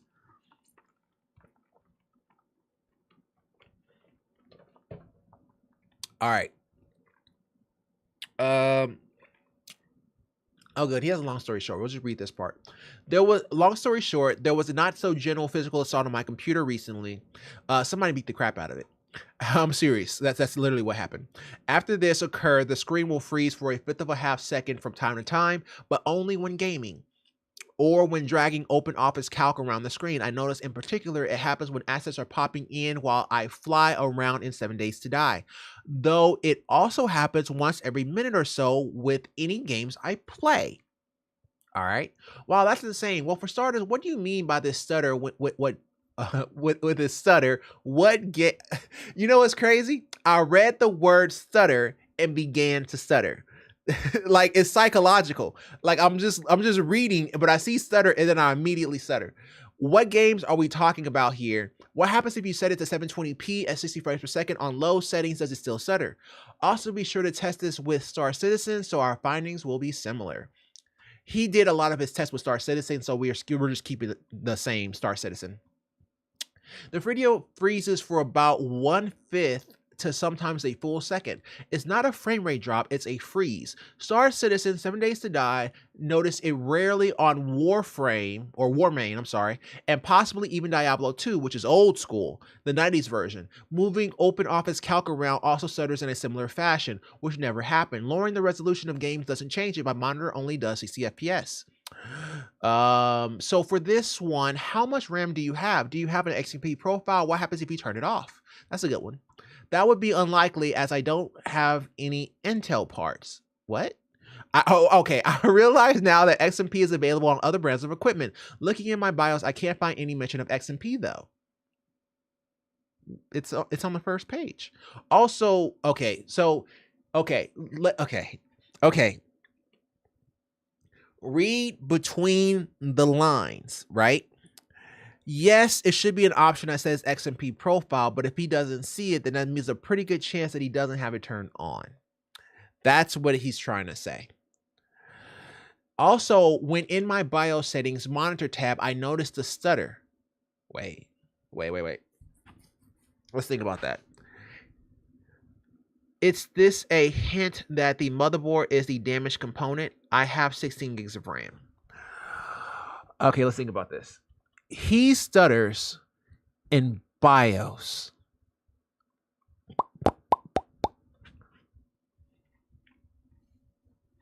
What were his specs?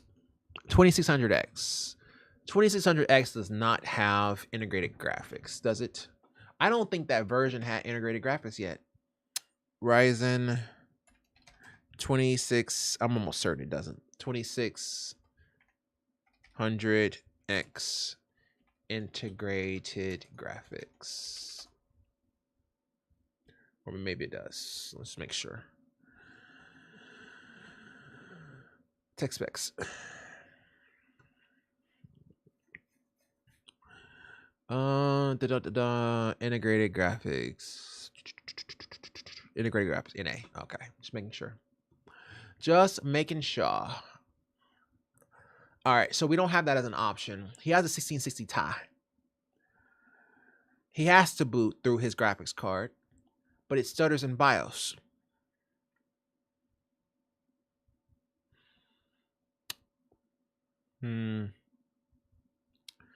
Okay, so yes, the first thing that most people would say for this is to update the BIOS. And I agree to that to a certain extent. It's just that I don't want him to cause a problem because his gear is old. And it worries me that if we have him update the BIOS, it may actually cause more harm than good if all his issue is stuttering. That's what I'm trying to figure out if there's a better way around this. If it's stuttering in BIOS, that's without software. That's just straight hardware. Before it boots up any software and it stutters. His issue is either motherboard or graphics card. Possibly RAM, but RAM would have blue screened him. It would have killed him. So I doubt it's going to be RAM for it to stutter like that. He said he had 16, right? Which means that he more than likely has 2 8s. Okay, so we have a few options, right? So what kind of motherboard do you have? Strix B450. Okay, is that not micro ATX? I feel like that's micro ATX. B450. No, it's a full size ATX. Is it F? Did he say F? It is F. F. Okay. All right. So full size ATX. Alrighty. So how about this? Yes, BIOS is a last resort, but that won't be the first resort. We just don't want him to die over something so small. In case he updates to his BIOS and it causes more problems than good. Alrighty, so how about this? What happens if you reseat the GPU? Does it still stutter in BIOS?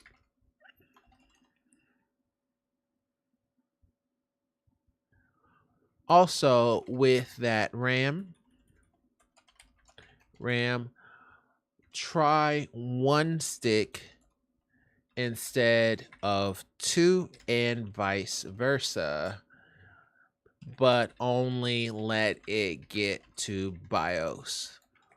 We just want to see if that makes the stuttering go away. We'll go with that, right? If none of these work, then yes, we're looking at update BIOS, okay? Because that's really the only real option we have, but we'll let them know, be like, hey, you know, you can update the BIOS, but you probably don't want to go with the most up-to-date version because of your processor, and it's kind of an older rig, so we just want to make sure that nothing happens with it kind of situation, but, you know, use at your own risk kind of situation. It's always dangerous when we're talking about those older Ryzens, and we're trying to update the BIOS on it when your graphics card is also older, and your RAM is also older. You may run into a situation you may not want, so we just want to be very, very cautious when we tell people with old gear to update BIOS. Alrighty, Kiev VT. All right, give me 1 second here. Okay, cool. Kiev T. Setups come a long way. Oh, that's pretty. Actually, I just saw that. Oh, that's clean. That's clean. I like it. I like this mouse pad. It reminds me of my Rick and Morty mouse pad that I can't show anybody because I'm using it. But I have a Rick and Morty mouse pad. This is pretty sweet. What is this for? That's kind of interesting. So basically, you can watch the news and television and play a game at the same time. Actually, this is very similar to my setup. I was going to try to zoom out so you can see it, but you'll just see the back of monitors. But essentially, I have 2 monitors up and down, and then I have a portrait one for my chat that I can see, and I can switch it to the chat that I can see from here, and I can also rotate it to the lab. So whenever I'm doing something with the lab gear and lab setup, I can also see the chat. And then I have a fourth monitor over there with the lab so that I can actually see myself in the actual stream. So yeah, we got all kind of craziness going on here on this one. I'll do a video now that I'm kind of getting everything back to normal, but eventually I have plans on doing one, but then my computer died. Fun fact though, if your computer dies, you can actually go to make sure that wasn't me. If your computer dies, you can actually go to YouTube and re-download all your videos. Oh, he deleted it. But also Hogwarts on my screen goes in and out like quickly. I don't get it. Well, apparently he got it because he deleted it. All right. Also deleted. Okay. Just blacks out. Such BS. Got this thing. Okay. Cool. Group 4. Well, that was quick. I don't like that. So I get emails and I get notifications when people try to ping us, and so I open them up as tabs, but I never read them because I want my answers to be genuine. So I don't really read them. I may read the header because just from opening tabs, and then I shuffle them. So there's a possibility that I'll read the header, but I don't read the actual contents of anything. So I would like it, like, if, for example, if they close it, to not email me. Like, why would you email me if they close it? Like, I get that they probably email me and then it closed, but it shouldn't allow me to then click on it. Like, it should just go away as an option. Like, it shouldn't even be here. So yeah, it kind of throws me off. And then we have these kind of situations because we time this out, right? Like, we have enough groups to last us throughout the entirety of our stream. So it throws us off. Like, we just lost like 6 minutes, but whatever. That's just me griping about our stream. That's not a big deal. Okay, Truck Legitimate 1602. Can't get my TV to work as a second monitor. This sounds new. It's new. Okay. All right, I'm ready. I was using my TV as a second monitor for a long time without issue. When I moved my HDMI to my Xbox, then try to use it for my PC again, it just reads no signal. I'm not sure if I somehow broke my HDMI port on my PC or if there's another problem. Well, what happens if you reboot with the HDMI cable plugged into the TV? Plugged back into the TV. He said second monitor. He said second monitor. And he got no signal. Second monitor. Which means that he had a first monitor. What happens if you take the... is this a desktop or a laptop? I was using my TV as a second monitor for a long time without issue. He has an Xbox, so he probably doesn't have a PC. So he's probably used it for my PC again. I'm guessing he probably has a laptop. Because people with laptops have Xboxes, but people with Xboxes don't usually have desktops. What happens if you... okay. He probably has a laptop. So if he probably has a laptop, then... there's not a whole lot more we can say on that. What happens if you reboot the HDMI cable plug back into the TV? Reboot. What happens if you take... what happens if you...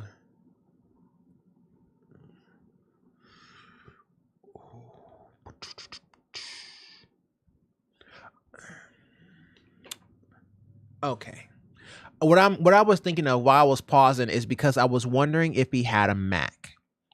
Sometimes with the Mac, if it tries to go to a resolution that isn't 1080p or 4K, it can be a problem.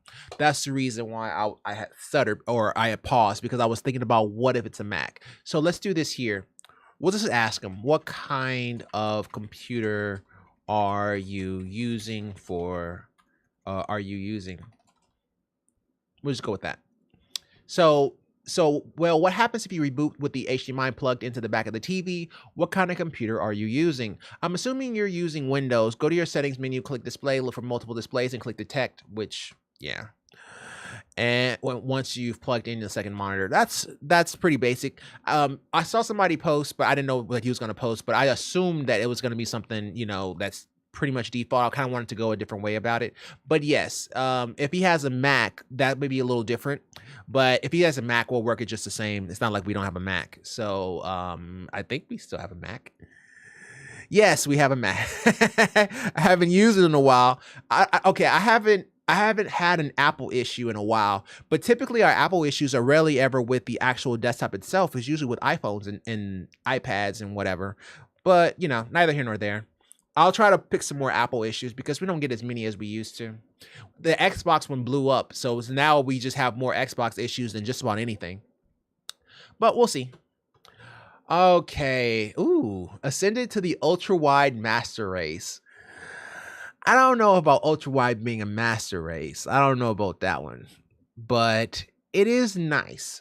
I just don't like having wide screen and only one screen. Like, that's not gonna work for me for anything I do. I need it. Like if they had what is the Odyssey G9 in portrait? Odyssey G9 in portrait. Yeah. So there are people who try to turn this thing into portrait mode, and it is huge. It is huge. It's not even huge. There's an R in it. It's huge. So yeah, people they'll take this guy here and they'll rotate it vertically. Oh my goodness, that's what I want.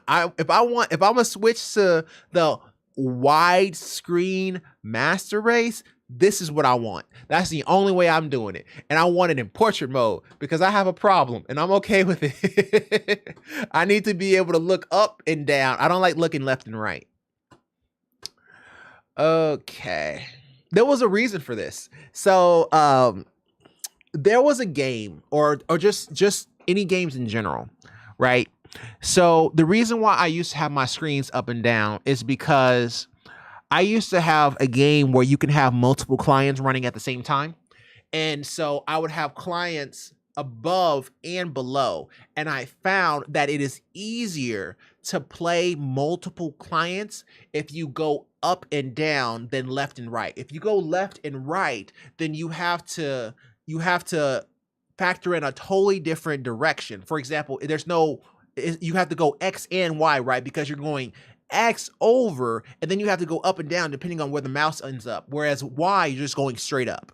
So that's the reason. It's quicker to handle multiple clients when you have it set up as up and down than it is in left and right. And ever since then, I've always had it up and down. I don't like left and right. I never have. So yeah, it's because of gaming situations, but I don't run that game anymore, but that's the reason why I did it. Can't get my TV to work as a second monitor. Oh yeah, we already worked on it. Okay. And we already looked at that. That was really pretty. And then we had that whole conversation. So yeah, ultra-wide gang assemble here. Great monitor. I got the same monitor. I think nice choice. It's pretty. No, I don't have anything funny to add, so I'm not going to add anything at all. If you ain't got something funny to say, then don't say anything at all. Okay, this is, a person who does not like vowels. Person who does not like vowels writes, Wi-Fi disconnects while downloading at high speeds. Okay, cool, another networking issue, and it's not us. Okay, cool. So it's not a repeat. I recently moved to a new apartment, and I have a new Wi-Fi here. I got the best plan, so it's, from my perspective at least, because I had crappy internet my whole life, basically, capable of downloading at 50 to 60 megabits per second on Steam. That's pretty good. So he's talking about Steam, so that means that his speed is probably somewhere around 100. All of a sudden, it started disconnecting while downloading faster than 5 megabits per second. Even if it goes to 6 or 7, it disconnects after a while. It sucks to not be able to use the full potential of my internet that I pay for. Excuse me. I have an HP Pavilion Gaming 15 and a Realtek PCIe adapter, if I'm not mistaken. HP Pavilion Gaming 15? He has a laptop? Already tried a bunch of things while resetting my network adapter, changing power plans, and playing around with the wireless LAN settings. Okay, he just let us know that he's on Wi-Fi. I'm not sure what I've done because YouTube guides that I watched were very chaotic and I don't remember most things. Well, that's why we exist. That's what we're here for, bro. Is there a way to find out how to fix it? Nothing seemed to work. Also, I should mention that I have this problem only with this Wi-Fi, but no other Wi-Fi that I use exceeds 10 megabits per second. This problem occurs while downloading anywhere, not only Steam, not only on Steam, just downloading in general. Okay, well, what happens if this is a laptop? Everything in my bones, in my being, tells me that this is a laptop. Yeah, it's a laptop. Okay. Okay, well, what happens if you plug your...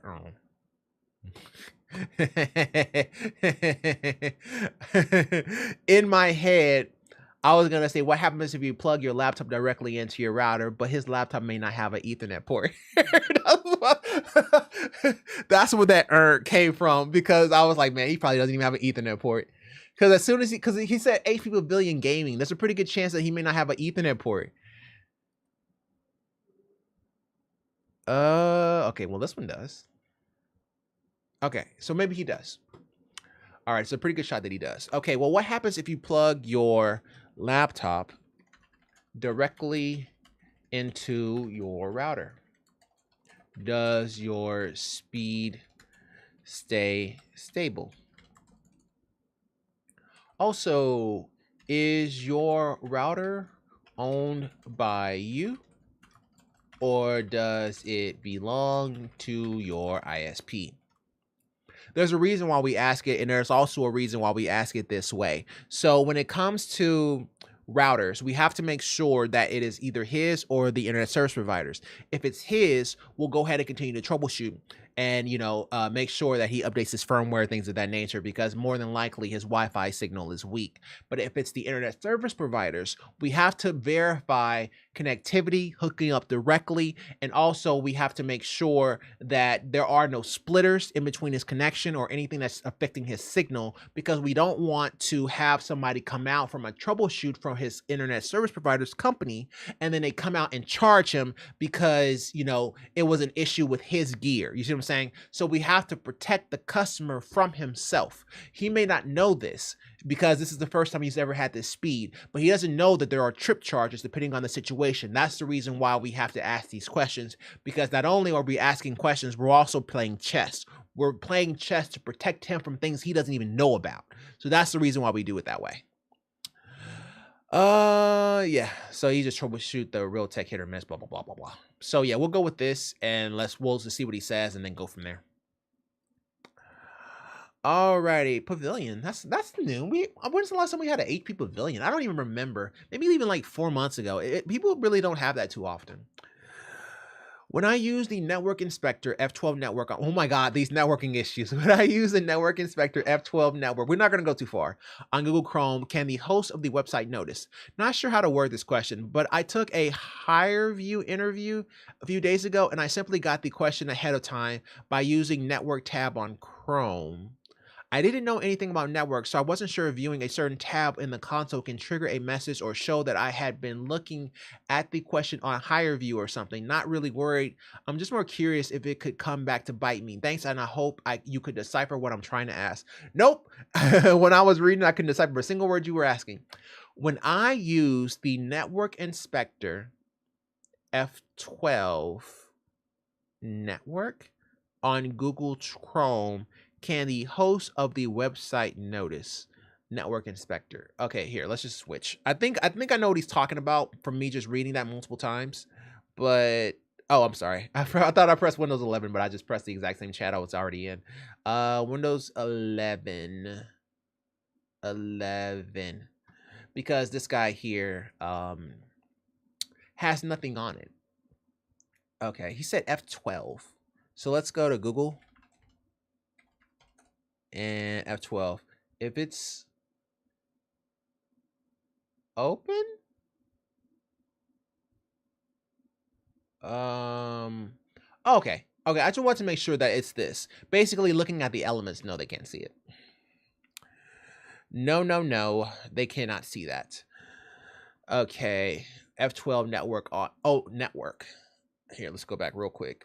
make sure there's not a network tab. Okay, well, there is some stuff over there. Let's make sure. Network. I'm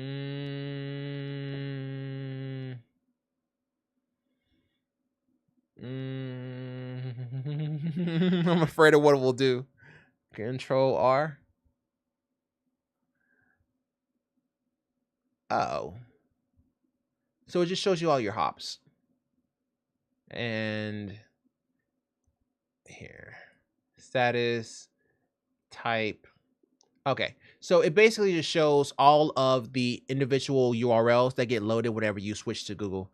This has nothing to do with what they see, what they don't see. This is just all the actual URLs that load at the same time whenever you go to network. I've never actually clicked on it from here. I never actually cared because I had other ways of troubleshooting devices throughout my years and decades of doing this. So let's go ahead and go back to them. And let's read that question one more time here. Make sure everybody's good. Okay. When I use Network Inspector on Google Chrome, can the host of the website notice? No.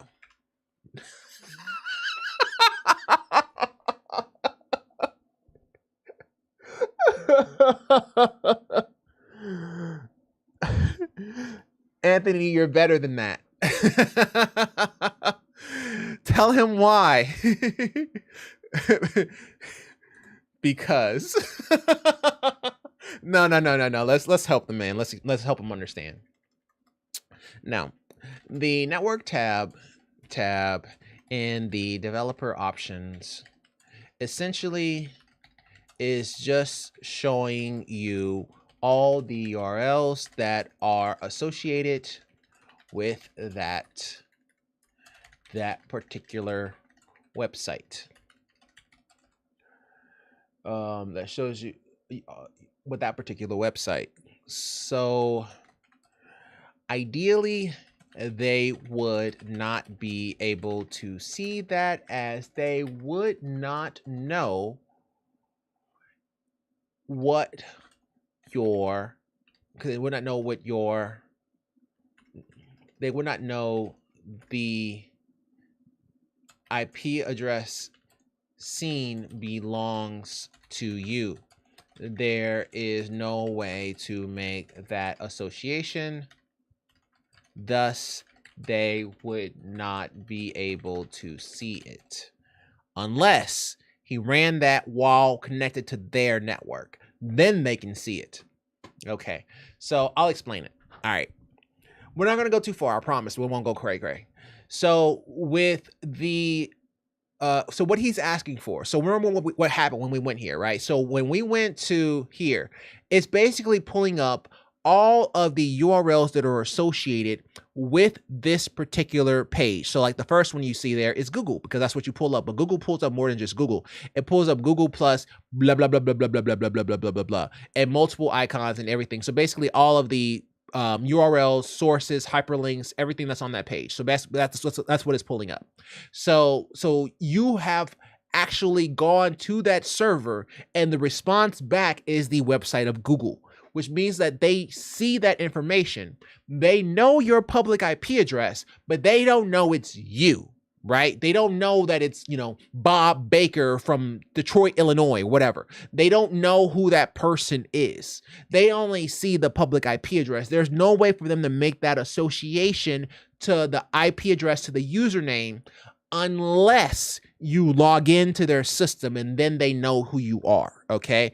If you don't log into their system, there's no way they would know. You would just be an IP address to them. You see what I'm saying? There's no way for them to know unless there's some form of authentication. And we'll keep it that way. Okay. I promise I'm gonna stop. I'm not gonna go too much further, because if not, everybody in this room is gonna be a CCNA. Everybody from one chat, they leave their chat to go take the CCNA. I don't know what happened, but I passed my CCNA. I don't know. I was just watching this guy talk about helping some people, and all of a sudden I got my CCNA, and now I'm a network engineer, and I don't even know what happened. All of a sudden I know how to troubleshoot networking issues. Like, what's going on here? Gonna eventually upgrade my current GPU. He has a 5700 XT to a 3700L and a 3700X. Hey, The 3700X is dope as hell. The 3700X and the 3930K are the two optional CPUs that you got to get with the Best Buy Intel Rewards program. I got the 3930K. It was the first one that I got. It was the first high-end processor that I got that wasn't a part of the residential lineup. It was actually a higher end, and y'all can't see that. But yes, 3700X is what it says. Gonna eventually upgrade my current GPU and CPU. And, you know, 5700 XT isn't bad. It's not bad. I like his build, though. It's very pretty. I was thinking about doing something like this as well, but I didn't have as many fan slots. Like, I didn't want to do, like, multiple ones. But my RAM is tripping. Like, IQ can't see it properly, so it's just kind of doing its own thing. But I got to fix that one of these days. But I like his case. It's nice. What is he telling us? What is this? What is he trying to show? Oh. Cute. Cute. Kurt. Cute. I approve. Boba Fett, as long as it's not a Sarlacc pit, I think he's okay. All right, last group, you guys. 907, we're doing pretty good on time. Alrighty, can't see external SSD on main computer. An SSD issue. Okay, well, we don't get too many of those. I'm being facetious. We get them all the time. I recently bought a Crucial X6 4TB drive, mainly to swap between my main PC and my portable computer. This is the reason why we talked about that when we were in the lab. What was it? Oh, God. This guy. Yeah, that guy. So this guy here is also a 4TB, and I can't get it to show on my B650, this motherboard that came with the combo. The main PC is a custom-built desktop running Windows 10 Pro. It's got an i7-10700K CPU and 32 gigs of RAM. The travel computer is a Surface Go 2. Wow, Surface Go 2. Bro, Surface Go 2 is not even an SSD. It is flash. That's how far back that goes, yo. That thing is slow as Christmas. Go to M3. Okay, so I'm trying to remember. I want to do it off the top of my head. Don't tell me. So the Surface Go 2 was flash, and he says M3, which means that it was like the lowest version. So it was just off of the the Go's used to have a mobile processor as well as flash as an option. You could eventually get it with SSDs, but I'm pretty sure you had flash and a mobile processor as an option. I remember the image of that. So let's see if I'm right. Now I need to know. I need to know for my own sanity. Go to specs. Surface Go 2.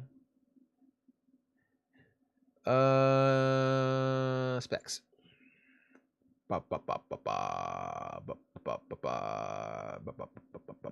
4 gigs, Intel Core M3 processor, and then an Intel Pentium Gold processor, a Core M3, and then the Gold processor. I think this one was it, like that Pentium, like it was super slow. And storage, yeah. So yeah, you can get this one with the eMMC drive, and it was super slow. Ah, yes, it's coming back to me. That's right. That's right, because the base model was this eMMC drive and then the Pentium and then 4 gigs. It was super slow. It was so slow. It was so slow. And then the Surface Pro 3 was so much better. Yeah, I remember this. Okay, cool. Wow, that is, damn, I'm old. What is that, 10 years ago? That's pretty old. Okay, enough going down memory lane and testing my my video memory. Or what is it? Photographic memory. So I connected the Crucial X6 to my Surface and used BitLocker to secure it before starting to add files. I then moved it to my main PC, but it's not visible and manually running the BitLocker program doesn't show it as an available drive to unlock. I did select the compatible BitLocker option when activating it. My next step was to check for new firmware for the drive. The Crucial recommends their storage executive tool, so I downloaded and installed it, but it's not see my X6 at all. The drive works fine, so I've been transferring files over the local network, but it would be much nicer and faster if I could just plug it into my main PC. Any thoughts of why it's not visible? Yes, I do have thoughts, but I'm just trying to remember what other computer. Main PC is a custom built, blah blah blah blah blah. The travel computer, sorry for I just threw up in my mouth a little bit. I just read that part. The travel computer is a Surface Go 2 M3 running Windows 11. Sorry, I just threw up in my mouth a little bit. I get that. That's super old, bro. Yeah, he's right. It's crazy old, and it's Flash. So I connected my Crucial X6 to my Surface and used BitLocker to secure before starting to add files. I then moved it to my main PC, but it's not visible. And manually running BitLocker program doesn't show it as an available drive to unlock. Okay, I know this. Oh God. It is it an Asus motherboard? Okay. It is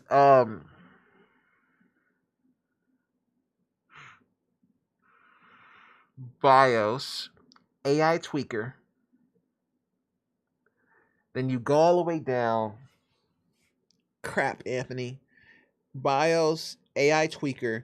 You go all the way down and you search for something with speed. It's like speed SPD underscore something, and then you can change it to true or false.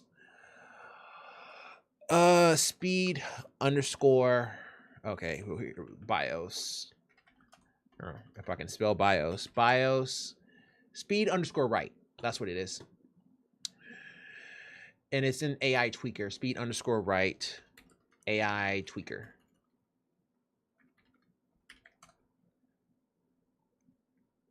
Tweaker's Paradise. That's what it's called. Tweaker's Paradise. Except in this case here, we will be disabling it. Now this isn't on certain boards. This is only on certain ones. Z690 is. I'm sorry, it's been a while since I've been with Intel. That's 12th gen. Okay, so that means that they probably have one for probably does the exact same thing for this 10th gen, but we'll just do it with that. And yes, with this one here, I also have an issue with my 4 terabyte NVMe on my main computer, but you may be able to fix yours as it's Intel. If you have an Asus board, you can enable, or I'm sorry, you can set SPD underscore right to false to see if it resolves the issue. Okay. I think I can't remember which one is default, but if it's true, try false. If it's false, try true. We should go like that. Just be on the safe side. It's not gonna hurt anything. So yeah, that's gonna be SPD underscore right to false. I'm pretty sure it's to false, and see if that actually allows the 4 terabyte NVMe to actually work. My problem is you don't have the SPD underscore right on the AMD platform. Like on the B550, you didn't have it, and on the X670E does work with the 4 terabyte, but for some reason this B550 does not, or B650 or whatever the hell it's called, B650 I believe. For some reason it doesn't have that option, but I'm pretty sure you have the option in Intel. So if they have an Asus board, then they may be able to do this. Alrighty, so we'll go with that, and we'll see what they say, and then just take it from there. Alrighty, what time is it? 9:15. We're doing pretty good. Super. Windows 10 sometimes prevents me from taking any form of screenshot. I couldn't find any solutions relevant to my specific problem on the internet, so I'll ask here. I'm down. Rarely my Windows 10 PC will just prevent me from taking screenshots. Shift S completely stops working. I've never used Shift S in my entire life. Windows print screen stops working. The snip and sketch tool doesn't do anything when I hit the screenshot button. The only method of screenshotting that actually works is opening Xbox Game Bar and hitting the screenshot button from there. I've done that. I have absolutely no idea what is causing the problem because it seems to be a software issue. I don't think my PC specs are relevant here. It's an error-free PC in every regard and doesn't have any other weird issues aside from here. Honestly, I've never once used the snipping tool, the screenshot tool. This is because the program Snapshot exists. Snapshot, right? About light shot. I'm sorry. Snapshot. Light shot.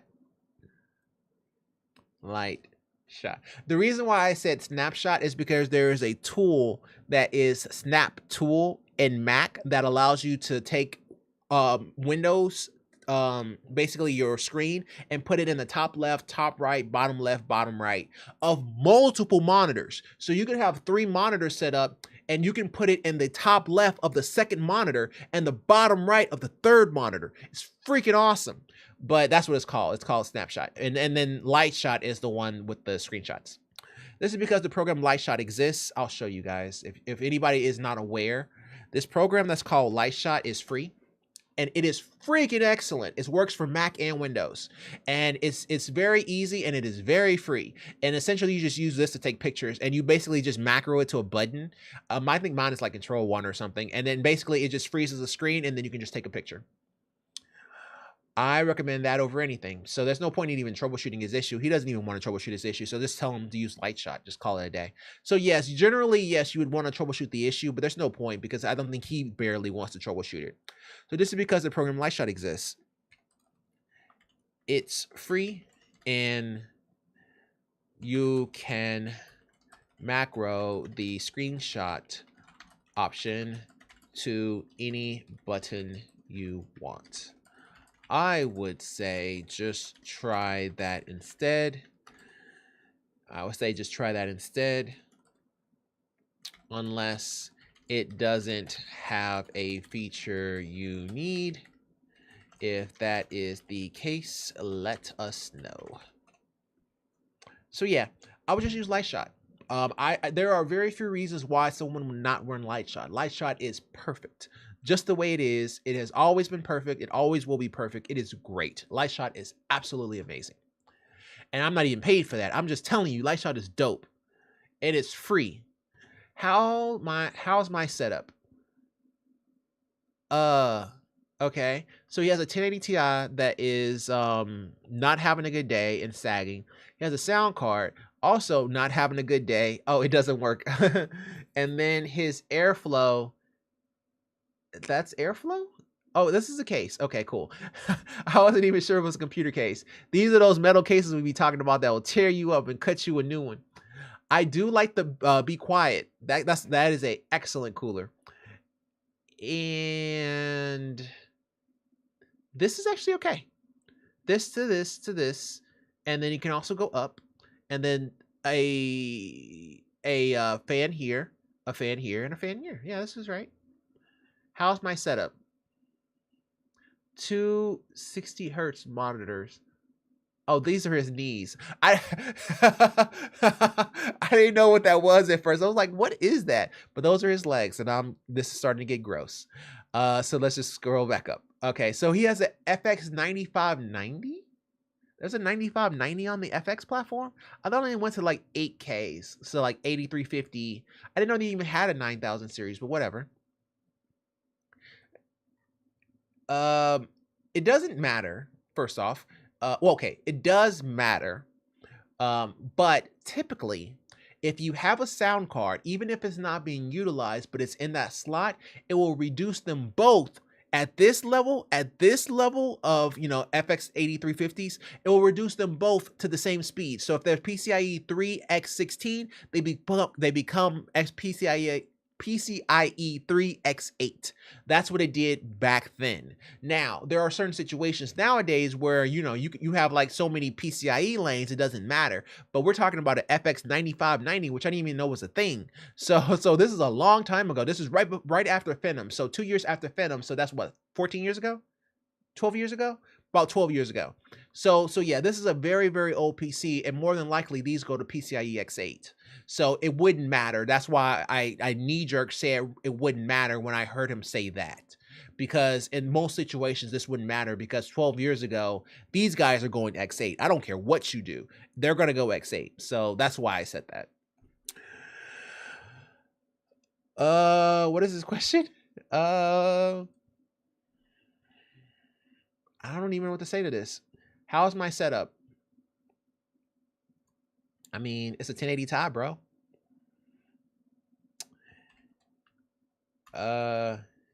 Well, if the sound card is dead, I would remove it and just put the GPU there, as the bandwidth would then increase by having only one card in the primary slot. So basically what he's saying, but for a different reason.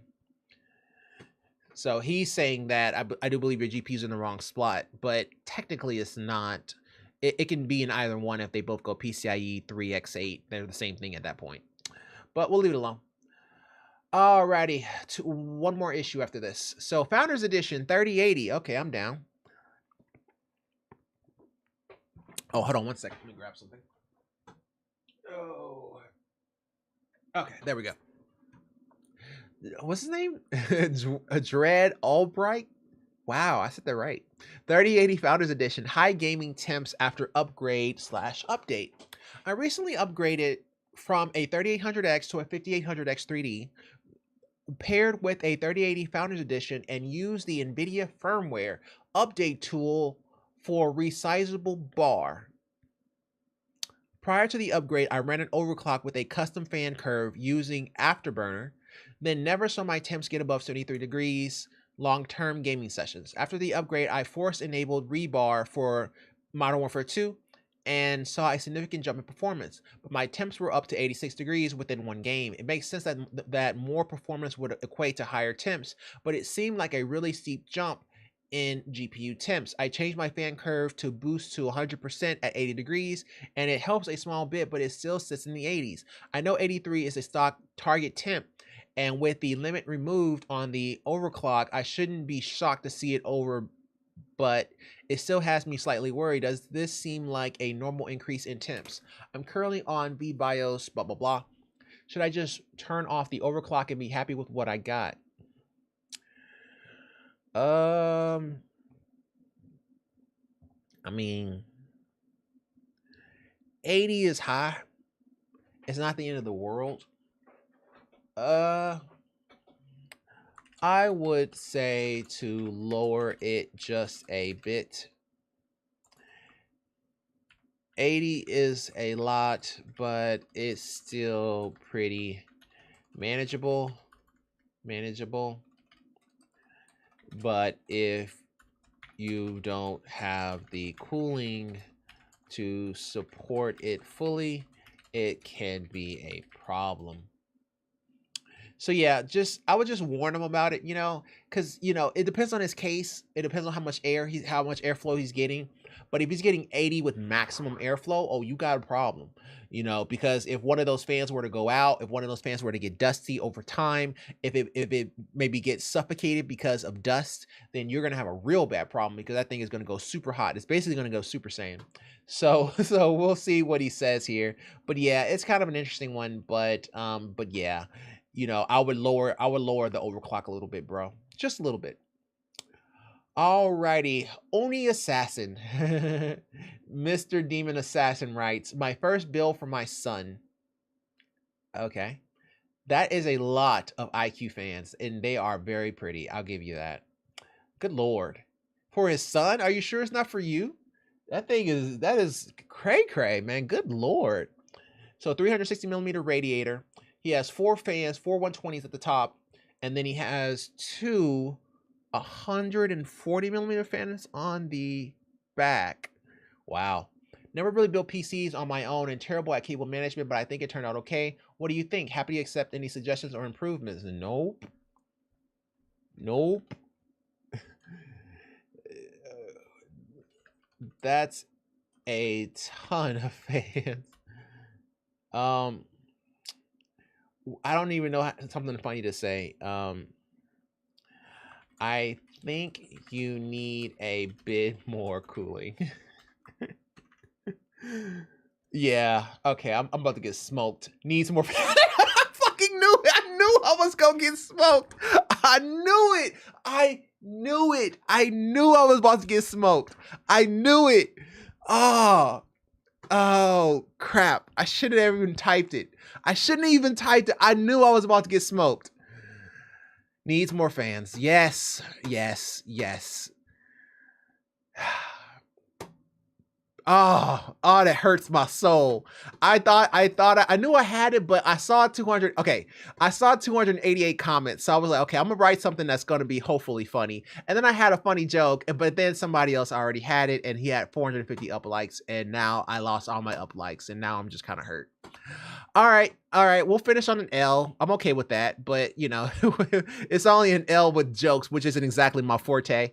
But as long as it's not an L with like a PC or a failure fixing somebody's issue, I'll live with it. So that's going to do it for today's episode. Thank you guys so much for watching. I am terribly sorry about yesterday, but we are back on track now that I actually have a computer. And so yeah, we'll pick it back up tomorrow. And if you like this video, go to the like button. If you really like it, go and subscribe. I love you either way. Take care. All the best.